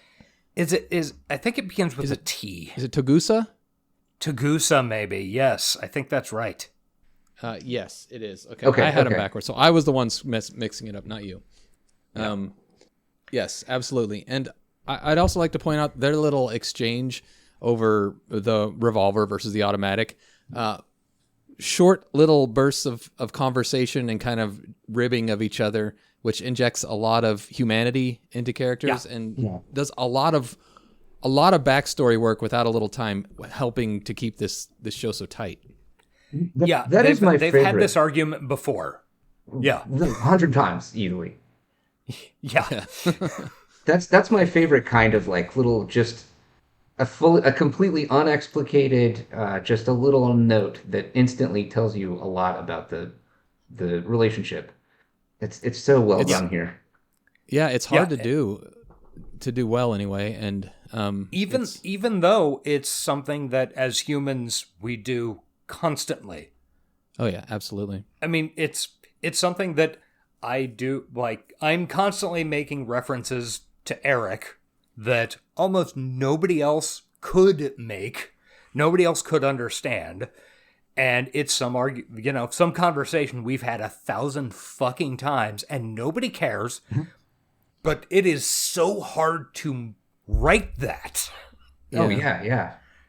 and to get it to flow as authentically, even through a sometimes somewhat clunky dub voice acting. Yeah, it still comes across. Agreed. Although I thought Batu's voice actor was pretty good. Yeah, he was solid. Oh, I missed an important point when the android body was being interrogated by both the head of Section 9 and Section 6.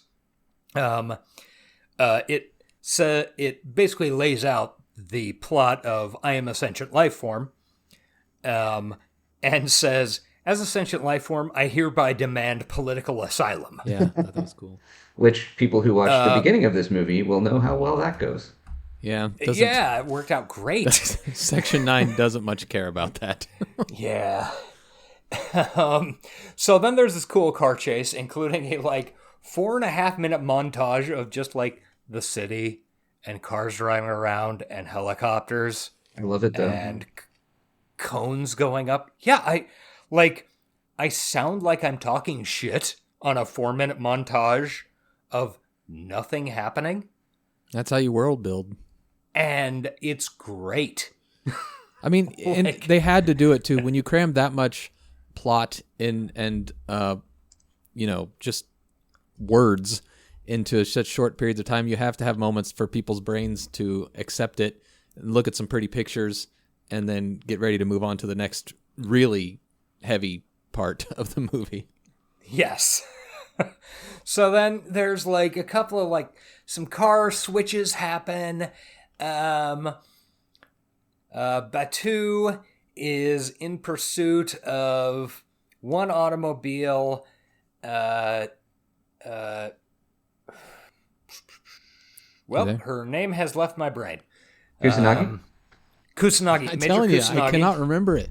Just call her Major. That's what they do in half the movie anyway. Yeah, that's true. Major Kusanagi is following a different car in a helicopter. It ends up in an abandoned natural history museum for some reason. Yeah, no thematic. For some reason, there. I mean metaphorical reasons. Yeah, a natural history museum that looks a lot like a cathedral. Yeah, very much. Yeah, So she's following one car, Batu's following another. They stop. Batu stops his car. There's nothing in it, or it's I don't know. I guess a red herring. Yeah.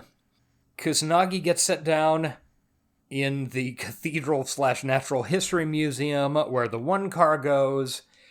And I think it's important to point out here that Kusanagi seems to have a genuine care about the helicopter driver. Also true. Yeah.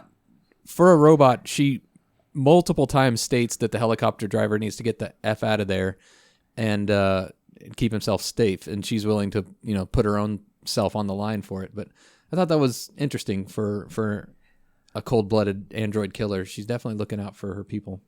Well, and also it comes up a couple of times, both right here in the movie, and also earlier that she says something specific like her ghost is whispering to her, like she has an intuition of this is the car that the puppet master, in quotes, body is in, as opposed to the other one, which Batu was following. And earlier it was when she was chasing the guy with the submachine gun, I think, about what was, her soul is whispering to her. Is it her ghost whispering to her, or is it the puppet master whispering to her? That's a good question. I also wanted to really quickly point out that even though she seems to care about the helicopter driver, Batu, at least, doesn't care about collateral damage at all, as he's fired through multiple crowds over the course of this film. Yes. He is a cop. Let's just put it that way. He is a cop's cop. Yeah. Yes. Yeah, for sure. Okay. So Kusanagi achieves the gets down into the Cathedral Natural History Museum just in time for a fucking tank fight. Yes. Yeah, this is so badass. This I remembered almost shot for shot. Had stuck with me. Yeah, it is fucking incredible. It is so long and slow. Yeah. Like, it is, and the thing is, the music through the whole thing is just this slow, flowing kind of orchestral choral thing, where it would be so easy, and in so many anime that I remember, like, it would have been Hard rock guitars, yeah. Yeah, but it's this weird balletic fucking thing. It's incredible looking. And you can't tell me that the Wachowskis didn't take some of the shootout, like the pillars disintegrating and stuff. That the lobby fight. Yeah. I was immediately thinking of comparing the two in my mind. Well, I mean, they've said they've said in interviews this film was a major influence on them. So I can only imagine, this specifically, they wanted to recreate elements of it. Yeah. And they did a great job because I immediately thought of it when I saw it. Yeah. I also thought it was really cool how the tank was invisible at first, but she has the helicopter pilot shoot out the ceiling. Yeah, it felt she can see almost like she sees the little blobs of discoloration where the tank is. Mm-hmm. But yeah, that was smart. It felt like almost video gamey or TTRPG, like remember back in the down, if it's an old version of D&D, Stone Skin, you had a certain number of hits before you took damage. Yeah. It felt like just dump a bunch of little hits on it to get rid of its armor. I don't know. Yeah, I liked it. Throw a handful of needles at somebody with Stone Skin. They each do 1 HP damage. Yeah, exactly. And yeah. Or cast Fairy Fire on someone with invisibility. Yeah. Yeah. And they are Fairy Fire, deadly falling glass. That's right. Yeah. Exactly the same thing. So yeah, then I don't know, it could be 35 minutes long, an amazing fucking fight scene, and I say it could be 35 minutes long in the most praising possible sense. But it ends so abruptly. Yeah, it really does, and it's so brutal too. So violently. What I wrote down, okay, so it ends up, Kusanagi strips down to her thermoptic camouflage and is basically naked, ends up finally running across the open floor of this, giant fucking water-covered cathedral of a building to the tank, jumps up on top of it, and then tries to rip the hatch open. And it is some of the, and I mean this in the most Boston sense possible, wickedest shit I have ever seen. Yeah. It's just fucking insane looking. But the rain is steaming off of their barrels when it hits, just to give you how much this firefight, how much firepower they've exchanged. Their guns are vaporizing the water. It's pretty badass. She pulls her own arm off, opening this hatch. Yeah. Yeah, her all of the machinery inside of her body just kind of bulges out as she's giving everything to break into this. Incredible. Yeah, it's like that fucking scene where she's. I hadn't watching this movie the other day for the first time in 25 years. I hadn't remembered that specifically, and then. I remembered the jump, moving from pillar to pillar and going down the stairs and stuff in the firefight. And then when she got to the tank, I was like, oh God, I had forgotten that this was this movie. And it is just some of the coolest looking shit I have ever seen in my life. Yeah. She clearly doesn't give a shit about her body. Yeah. Right. It's replaceable. And then there's another fucking 20 minutes of the goddamn movie left. Yeah, it's true. I will say this scene and the earlier scene where the one of the reasons why I noticed it, where the puppet master blonde android body are being electrocuted awake, hit very different for me 2 decades after the initial time I saw this movie, where I was a lot more focused on specific elements of the scenery the first time around. Yeah, I totally get that. Yeah. It's amazing how seeing a few boobs IRL lessens their distractingness when you're a 15-year-old boy. Yeah, I don't think you're fully sane as a 15-year-old boy. Yeah, absolutely. Oh no. Yeah, I texted our friend John the other night when I was watching this, because my first memory of John as a person is I saw him walking down the hall of our high school in his Ghost in the Shell t-shirt that had Batu on it. Oh, sweet. And I remember thinking, oh, Ghost in the Shell. That's pretty cool. I wonder who the fuck that guy is. And now you're friends. Yeah, however many years later. Actually, if I recall right, he randomly appeared one day at one of our mutual friends' houses and then never went away. Yeah, pretty much. So, kids, if you're listening to this program, the way to get friends is to wear Ghost in the Shell t-shirts to high school. Well, at least it was in the 90s. I don't know about today. Maybe you want to wear a Demon Slayer. What are the kids into today? Hunter x Hunter. Yeah. Hunter x Hunter. Sure. Yeah. I don't even know what that is. I just know it's a thing. Yeah. I've heard it's great. I don't know. Yeah, apparently the same day, according to John, when I was texting with him the other night, number one, he said, one thing I said was Kusanagi is still a smoke show, and he said, yeah, I about broke the VHS in that dive off the building. And I was like, cool, gross. Boy. But apparently that what he thinks was probably that first day that I saw him might have also been the day. Eric, do you remember that anime t-shirt that I had, with the two Japanese squirrel girls fighting each other on it? Probably. I don't know. Yeah, I was apparently wearing that t-shirt, and he thought the same thing, like, oh, who's that guy? He's cool. Anime was special because you could just tell your parents, look, it's a cartoon. And they were dumb. They didn't know. Yeah. And then you got to see like all kinds of blood and guts and boobs. And it was a special thing. But back then in central Kansas, it was hard as shit to find it. It was not easy. So, all right, keep going. We're at 2 hours. Okay, so then we have 20 minutes of what makes a person human. Yeah, this is the climax. You cut out how first she rips her arm off, and then the robot grabs her by the head. Oh, and they do movement. They animate movement so well in this movie. Yeah. It's painful feeling when this robot grabs her head. But thankfully, Bateau sweeps in and saves the day from her getting completely destroyed, although she's... With a standard issue big gun! Yes. I wonder if it would have completely destroyed her, though. Because it did have a crush on her, you know? I assume it had a different plan. I think my guess would maybe be that it was just planning on crushing her skull to extract her brain and then plug it in. Yeah. Right. Yeah.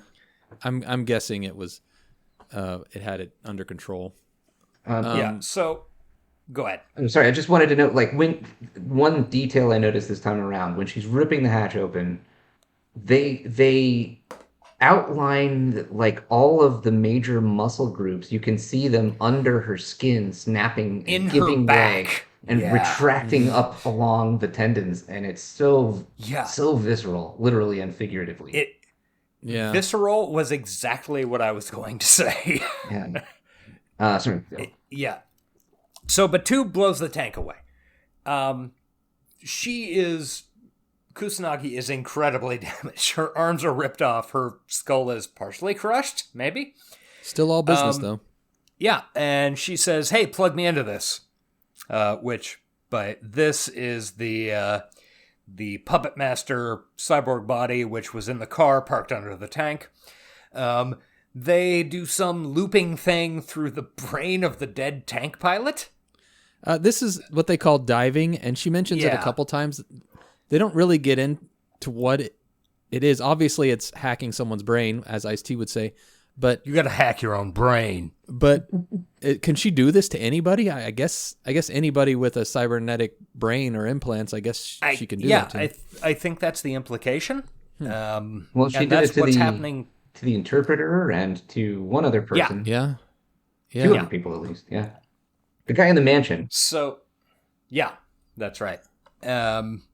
So they hack her own brain into the Puppet Master brain, except it turns out that the Puppet Master sort of never really existed. It was always Project 2501. And like I said earlier, it was invented by Section 6, which is sort of their CIA equivalent, maybe NSA equivalent, to do industrial espionage, whatever, gained sentience, and at some point it became aware of Major Kusanagi and determined that they were very similar, but from opposite directions. Yeah. It also points out at this point that it has all the hallmarks of life except for it's unable to reproduce. So it sounds like it wants to give that a shot with Major Kusanagi. Yes, because if it just makes a copy of itself, then they would all be susceptible to the same virus or whatever. Yeah. And to be fair, not just reproduce, but reproduce and die. Yeah, that's what I was about to say, and experience death. Yeah. Yeah. So in this conversation, it's yeah, and by the way, Section 6 has a bunch of snipers up on helicopters at this point. Yep. And also, Bateau's right there. She hacks into the Puppet Master's body, and it reverse hacks into her body, so they switch bodies, which isn't confusing at all. And Bateau can hear what the Puppet Master's saying, but he can't hear what Kusanagi's saying, but we can. Oh, and apparently, just for our opening montage purposes, at 1 hour, 10 minutes, it starts talking about cells. Oh. Yeah. Nice. I want to pull some audio for our intro for this. Yeah, it uses the tree of life as a metaphor for how it wants to evolve. It wants to make itself better and reproduce. The tree of life, which was painted or etched into the wall of the museum that the robot shot up very metaphorically, I guess. I don't know. Yeah. I don't even know if you can even call that a metaphor. No. Yeah, it's a little heavy-handed for metaphor. Yeah. That's a map that is literally the territory. Yeah. Yes, I think that's a really good way to put it. Yeah, so as they're having this conversation, snipers are readying themselves on these helicopters and then blow both of their brains out, or both of their heads off. Both Project 2501 and Major Kusanagi, and also Batu's arm. Yeah, they blow the fuck out of Batu's arm. This is the point where, because I'm so trained by modern movies, at one point Batu tries to help, and the Puppet Master hacks all of Batu's cybernetics. Oh, yeah. So I was just sure that Togusa was going to come in and be able to do something because he doesn't have any cybernetics, but that wasn't what this was about, clearly. This was about merging and ascending as an artificial life form. I don't know, there was even like angel imagery as everything was fading out. There were feathers, there was light. Yeah, that was kind of both beautiful and heavy-handed. Yeah. Hey, save that for Evangelion, guys. But I don't know if that, to me, I felt like that was maybe like a repelling sniper moving down that they were just reinterpreting as an angel. I don't know. This movie has a lot going on. Okay, look, I'm just going to lay my cards on the table. I highly recommend paying $4 to rent this for Amazon, everybody. Yeah, for sure. Yeah, I agree. Try to find the subtitled version, but I don't know that it's actually out there on Amazon anyway. Yeah, it requires a close watch if you're going to be reading the dialogue. Yeah. So then, after numerous heads are blown off, the movie it comes back to an apartment, and a little girl Yeah. Who is Major Kusanagi and the Puppet Master? Yeah, they successfully... They merged. Kusanagi decided, based on what the Puppet Master said, that there wasn't any downside. All life is change. And this was merely another potential change. Plus, she'd been going through some shit. Yeah. This is my own experience with anime projecting back onto this film, which is a very early seminal anime work, but I really wish they had stuck her in an adult body. I get that, yeah. I also get the imagery of having her as a child. She's supposed to be new and reborn. Yeah, she's a literal child. But Bateau even makes an off-color joke. You're a little young for me at the beginning, which is a little... Yeah, anime has some issues with that. This was the only body I could find on the black market. Yeah. You're a little young for my taste. Like, it appears to be an 8-year-old. Yeah, we know. You don't have to say that. That's an over-the-line joke. I guess it is reassuring that he didn't have that on the shelf. It wasn't. Well, true. He doesn't say he had that in a closet. Yeah. As we've established, Bateau, morally gray. Sure. Yeah. Let's go with that. But I agree. And anime's got some problems in that regard for sure. Yeah. It's worth noting she displays more facial expressions as this merged entity in this little last tag than she does as the Major the entire rest of the movie. I especially noticed that on my watch with just because after I watched the dubbed and then the subtitled version where I was pretty much just paying attention to the visuals. Mm-hmm. And I especially noticed that in the subtitled version where, I just watched the movie previously, so I know kind of what's happening. And yeah, the little girl body is much, much more expressive.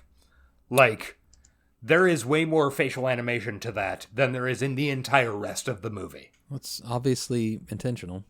Yeah. Yeah, I think 100%. The next limb on the evolutionary tree has begun growing, I think. Is right, yeah. Yeah, I'm really curious how, what happens in the fucking sequels. Well, yeah, we'll find out at one point. She blinks too. You mentioned that before. She doesn't blink when she's Kusanagi. She blinks when she was the kid.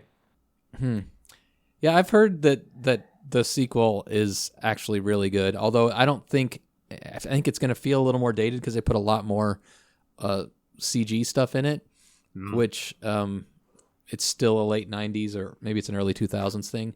So that's going to date it a little bit. Whereas the CG, the little dips of CG they put in it, dated it in just a perfect way to make it feel like fucking a product of the times. But not outdated. Also went, another Matrix thing with when they did the opening credits where all the digits on the screen turned into the opening credits. Oh, yeah.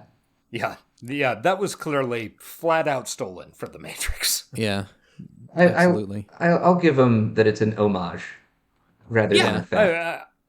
That's fair. I don't say stolen as a negative. Oh, I got you. No, I mean, yeah. Weird that the Wachowskis would be so interested in bodily transformation and identity shifting. Yeah, no shit. Can't imagine why.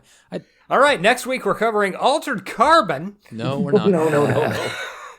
No. We're going to have to cover it someday, but yeah, we're going to put that day off for a while. Yeah. So that basically is the movie. Okay, how's everybody feel about it? I feel great. I will say, honestly, it is one of the more hopeful and uplifting endings in the cyberpunk genre. Yeah. Absolutely. I can see that. I'm starting to learn that cyberpunk movies fall into, there's probably more than two categories, but two major categories, and they are ones that focus more on society and the dystopia, and then ones that focus more on humanity versus artificiality and man and machine and stuff. And this one is definitely one for the latter, and it definitely has a more hopeful outlook on that, I think. Yeah, I think the transcendence is a possibility when you're focusing on, if you have sapient beings that are non-human, that humans have given rise to, then humans can transcend their own limitations. Yeah. Oh, very nice. Yeah, that was something that I thought of earlier today, that I think in retrospect we should have started the show doing. Started episode 1 doing. It occurred doing Ghost to in me, the Shell? No. Oh. It occurred to me that it's not necessarily obvious, but the question kind of arises out of all these different versions of stuff we're watching. Basically, what does cyberpunk mean to you? Oh. Yeah. Is it just fucking hand razors, mirror shades, leather jackets, and mohawks? Is it fighting, is it anti-corporate, anti-governmental anarchy and self-determination? Is it the transcendence of meat through, computation? And there are so many different angles. Like, it all merges into a lot of the same, there's a lot of crossover between those things. Yeah. Yeah. But I don't know if anything covers the entire realm of it. It's something that would be worth having a conversation at some point when we're not over 2 hours into an episode. Oh, God, yeah, you're right. But Right. I think we could devote a whole art? episode to it at some point. Yeah, exactly. Yeah. I think it would be wise at some point down the road to have episodes, and I think when your podcast co-host Stan mentioned this, talking about concepts in Cyberpunk, not necessarily just individual pieces of media, because I think that would be interesting. Yeah. And it might break up things. Oh, yeah, I think that would be very listenable and interesting to explore for sure. Yeah. As this movie would invite. Like, you could do a whole 2-hour movie about just what are the implications of the movie and the themes at large. Yeah. Absolutely. Yeah, there's some stuff like that on YouTube too. If you really want to dive into the philosophy of Ghost in the Shell, it's out there. Oh yeah. That doesn't shock me. One thing that I failed to do, but I meant to, was look up Ghost in the Shell AMV and see what kind of cool anime music videos people made in 2004. Oh, I bet there's some good ones. All right, so on this podcast, we take works of art and condense them down into a 1 to 10 point rating. So we're gonna have to do that for this, whether we want to or not. Josh hates it. Jesus I love Christ. it. I think it's great. I think it's great because Josh hates it. Yeah, I agree. Anything Just like your dice. Yes. Anything that makes Josh cringe makes me happy. So we do 4 categories, and then we have a fifth rating that's just overall how much we liked it. So first of all, we're going to rate Ghost in the Shell on its story and plot.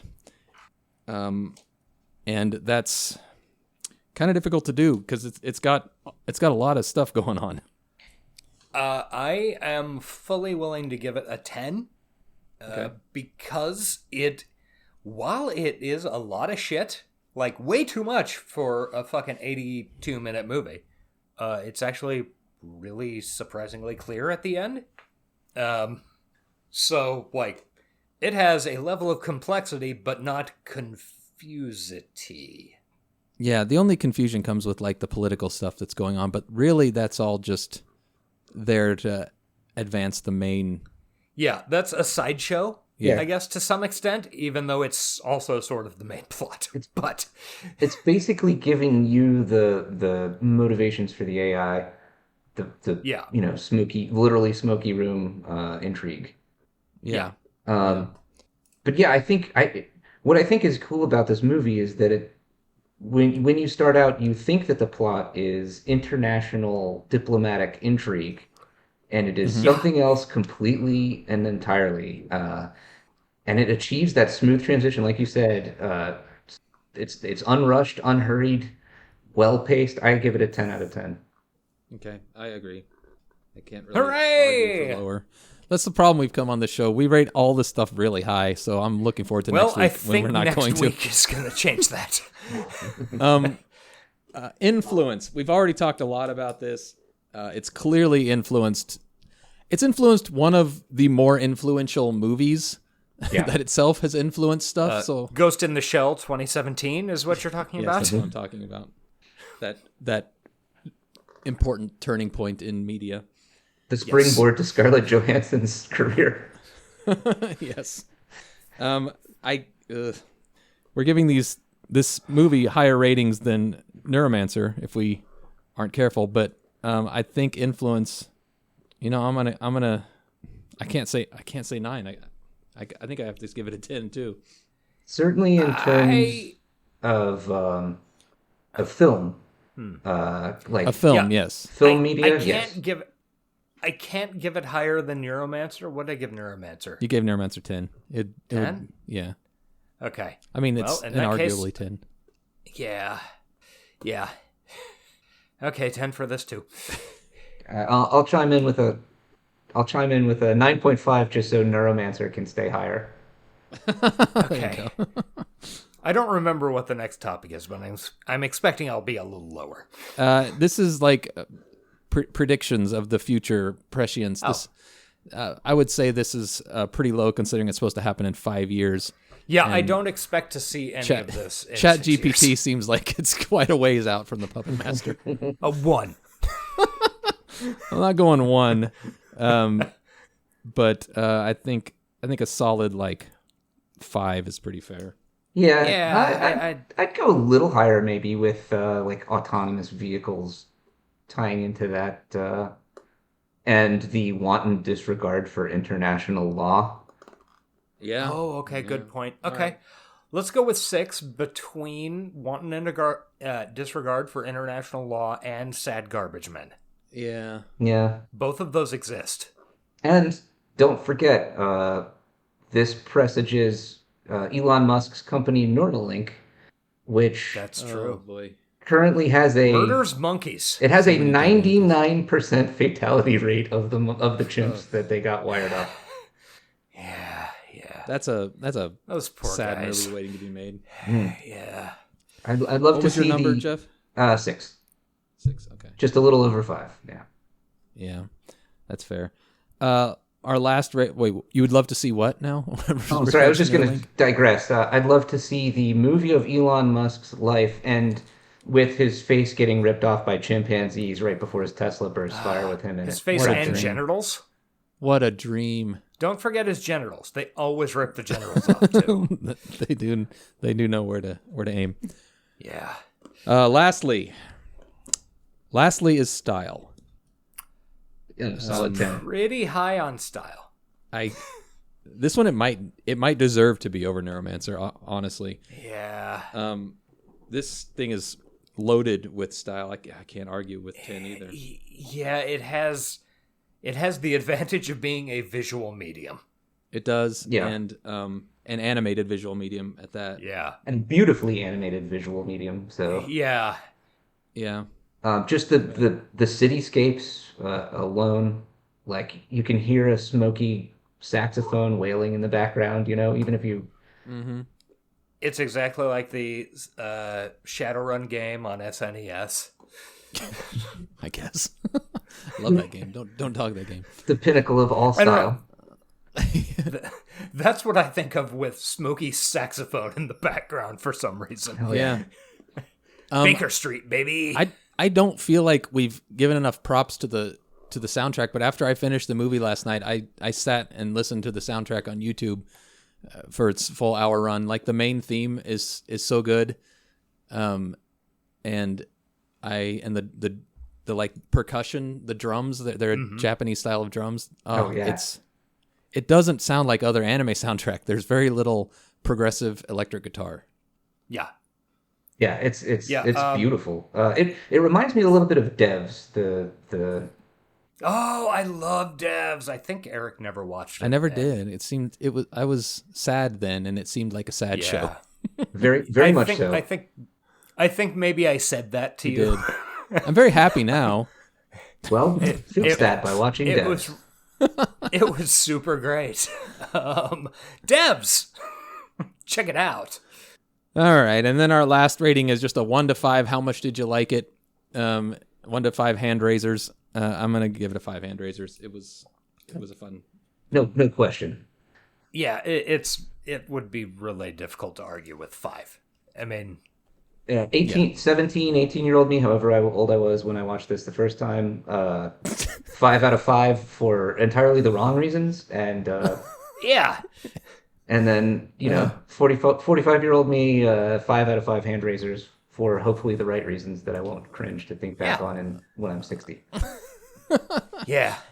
Same. We can't help the way we were, but hey, there was no shortage of male gaziness in this movie. Let's be fair there. Yeah. Also true. Lots of lingering on Kusanagi. It's based on a manga, so it's Yeah. There's going to be some cringe, but cool cringe, if you will. Cool cringe, yeah. Except for maybe the little young for my taste joke. Yeah, that wasn't great. Uncool. And it's kind of sad that that's like one of the last lines, but oh well. We'll let it go. Yep. All right, we did it. So where's our math? I don't. They heard them all. It's okay. We don't need to add it up, right? It takes forever. That's fine. I don't know. It seems like you like to do that. So. No, that part I hate. I just like having. Oh, okay. I having a chart of numbers where us and our guests have rated everything. In fact, I think I'm going to be redoing the chart soon. It's going to be. You don't actually care what the data on the chart No, I just like having the data. Okay, I get it. Cool. Once we get to episode 50, it's going to be gorgeous. A true man of science. Yes, yeah, thank you. I totally understand this. I've spent a lot of time measuring lithics. And I thought about doing like an Excel spreadsheet, but it just doesn't look as good as like a handwritten chart that I made myself. So, okay, sure, buddy. If you learn matplotlib in Python, you can actually make computer charts look handwritten and hand drawn.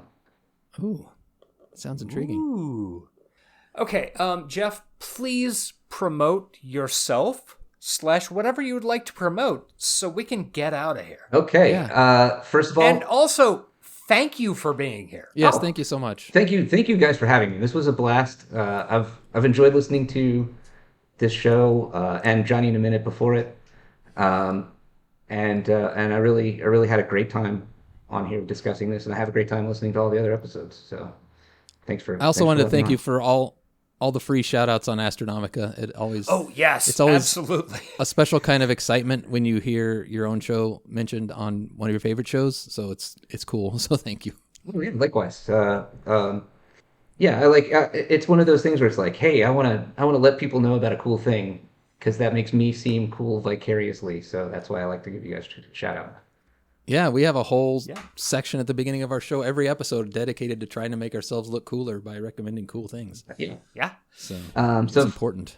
First of all, obviously, I'm going to give a shout out to my friend Dave with the Jack tattoos on the back of his neck.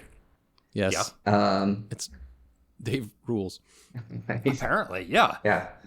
And then if you liked any sort of trace of what could arguably counted as my humor during this show, then listen to the Astronomica podcast, where I play the aforementioned weird robot Hopper.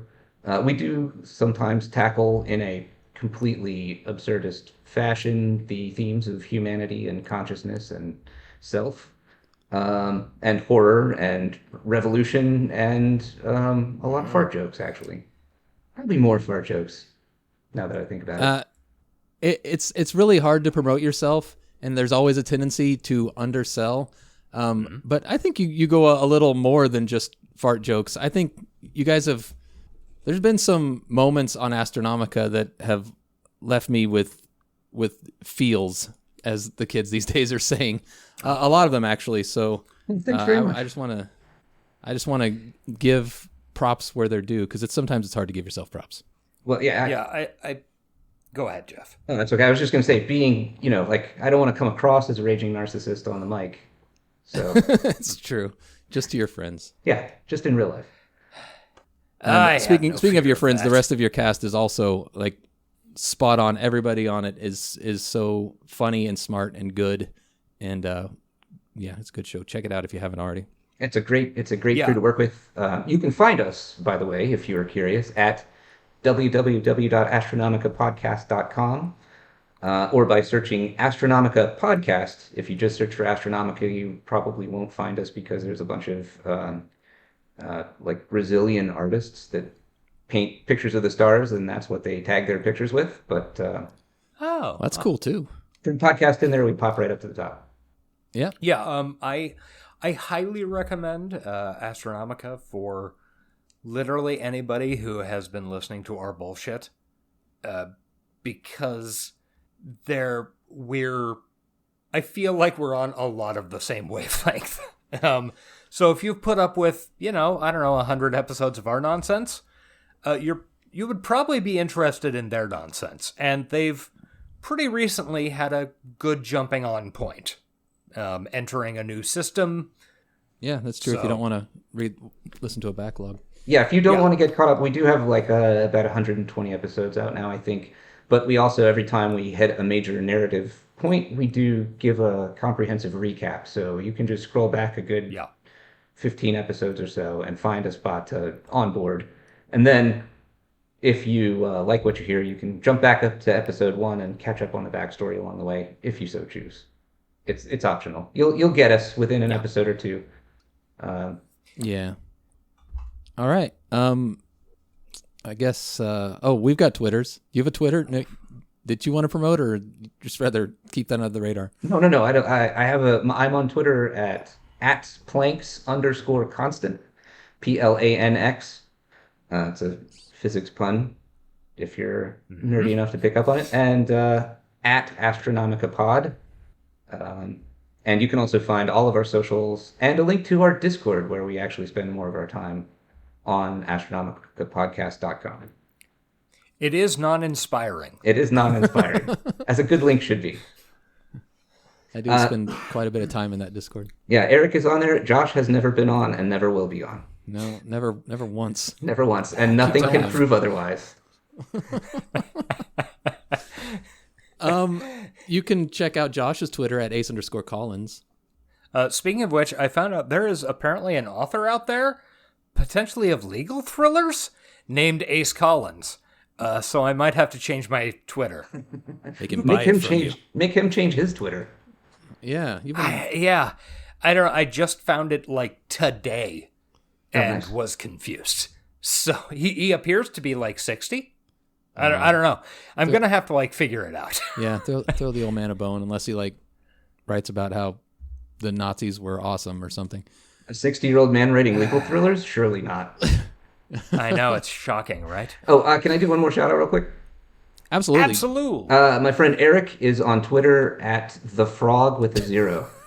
Yeah, that sounds eerily similar to mine. Hey, I've got a friend like that too. Yeah.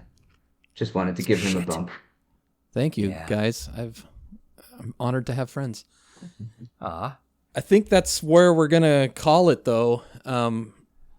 Go watch Ghost in the Shell. It's a good film. It's even 30 years later. It's beautiful. I was not expecting it to be as good as it was. That's happened a lot in this podcast, I've been noticing. Yeah. It's a running theme. Oh, shit, that's right. We haven't told what we're doing next week. Oh, yeah. Next week, we are planning to do the JCVD classic Universal Soldier. Ooh. Good for you. Have fun with that. We're going to do it. It is available on many digital platforms, including for rent on Amazon. I don't know. Give it a shot. I'm pretty sure I saw it in 1992. I've definitely seen it at some point. It has literally never crossed my mind to watch it since then, because it seemed like a terrible idea. But It is apparently Cyberpunk, so that's where we're going, baby. It also has Dolph Lundgren, so, you know. Oh, yeah. Johnny Mnemonic tie-in. We front-loaded the first 10 with really good stuff. We're going to dump the second 10 with garbage, so stick around. That can be fun, though. That can be a lot of fun. I bet you'll have fun with this one. I hope so. Yeah. We'll find a way through it. I mean, I don't remember hating it, so we'll see how my brain has grown up. But until then, that's it. We're done. The net is vast and infinite. Oh, that's a good one. That is absolutely true. Final line, I think, of the movie. Should I just cut it after he says that? I don't know. You could cut it after if man realizes technology is in reach, he achieves it. Like it's damn near instinctive. Nice. Like it's damn near podcasting. Good. Thank you, everybody. We'll catch you next week. This has been the High Tech Low Life podcast. Find us on Twitter at Johnny60seconds. Email us at hightechlowlifepodcast@gmail.com. And find us on Patreon at patreon.com/hightechlowlife. Theme music provided by Nia Lore at nialore.com. Thank you for listening.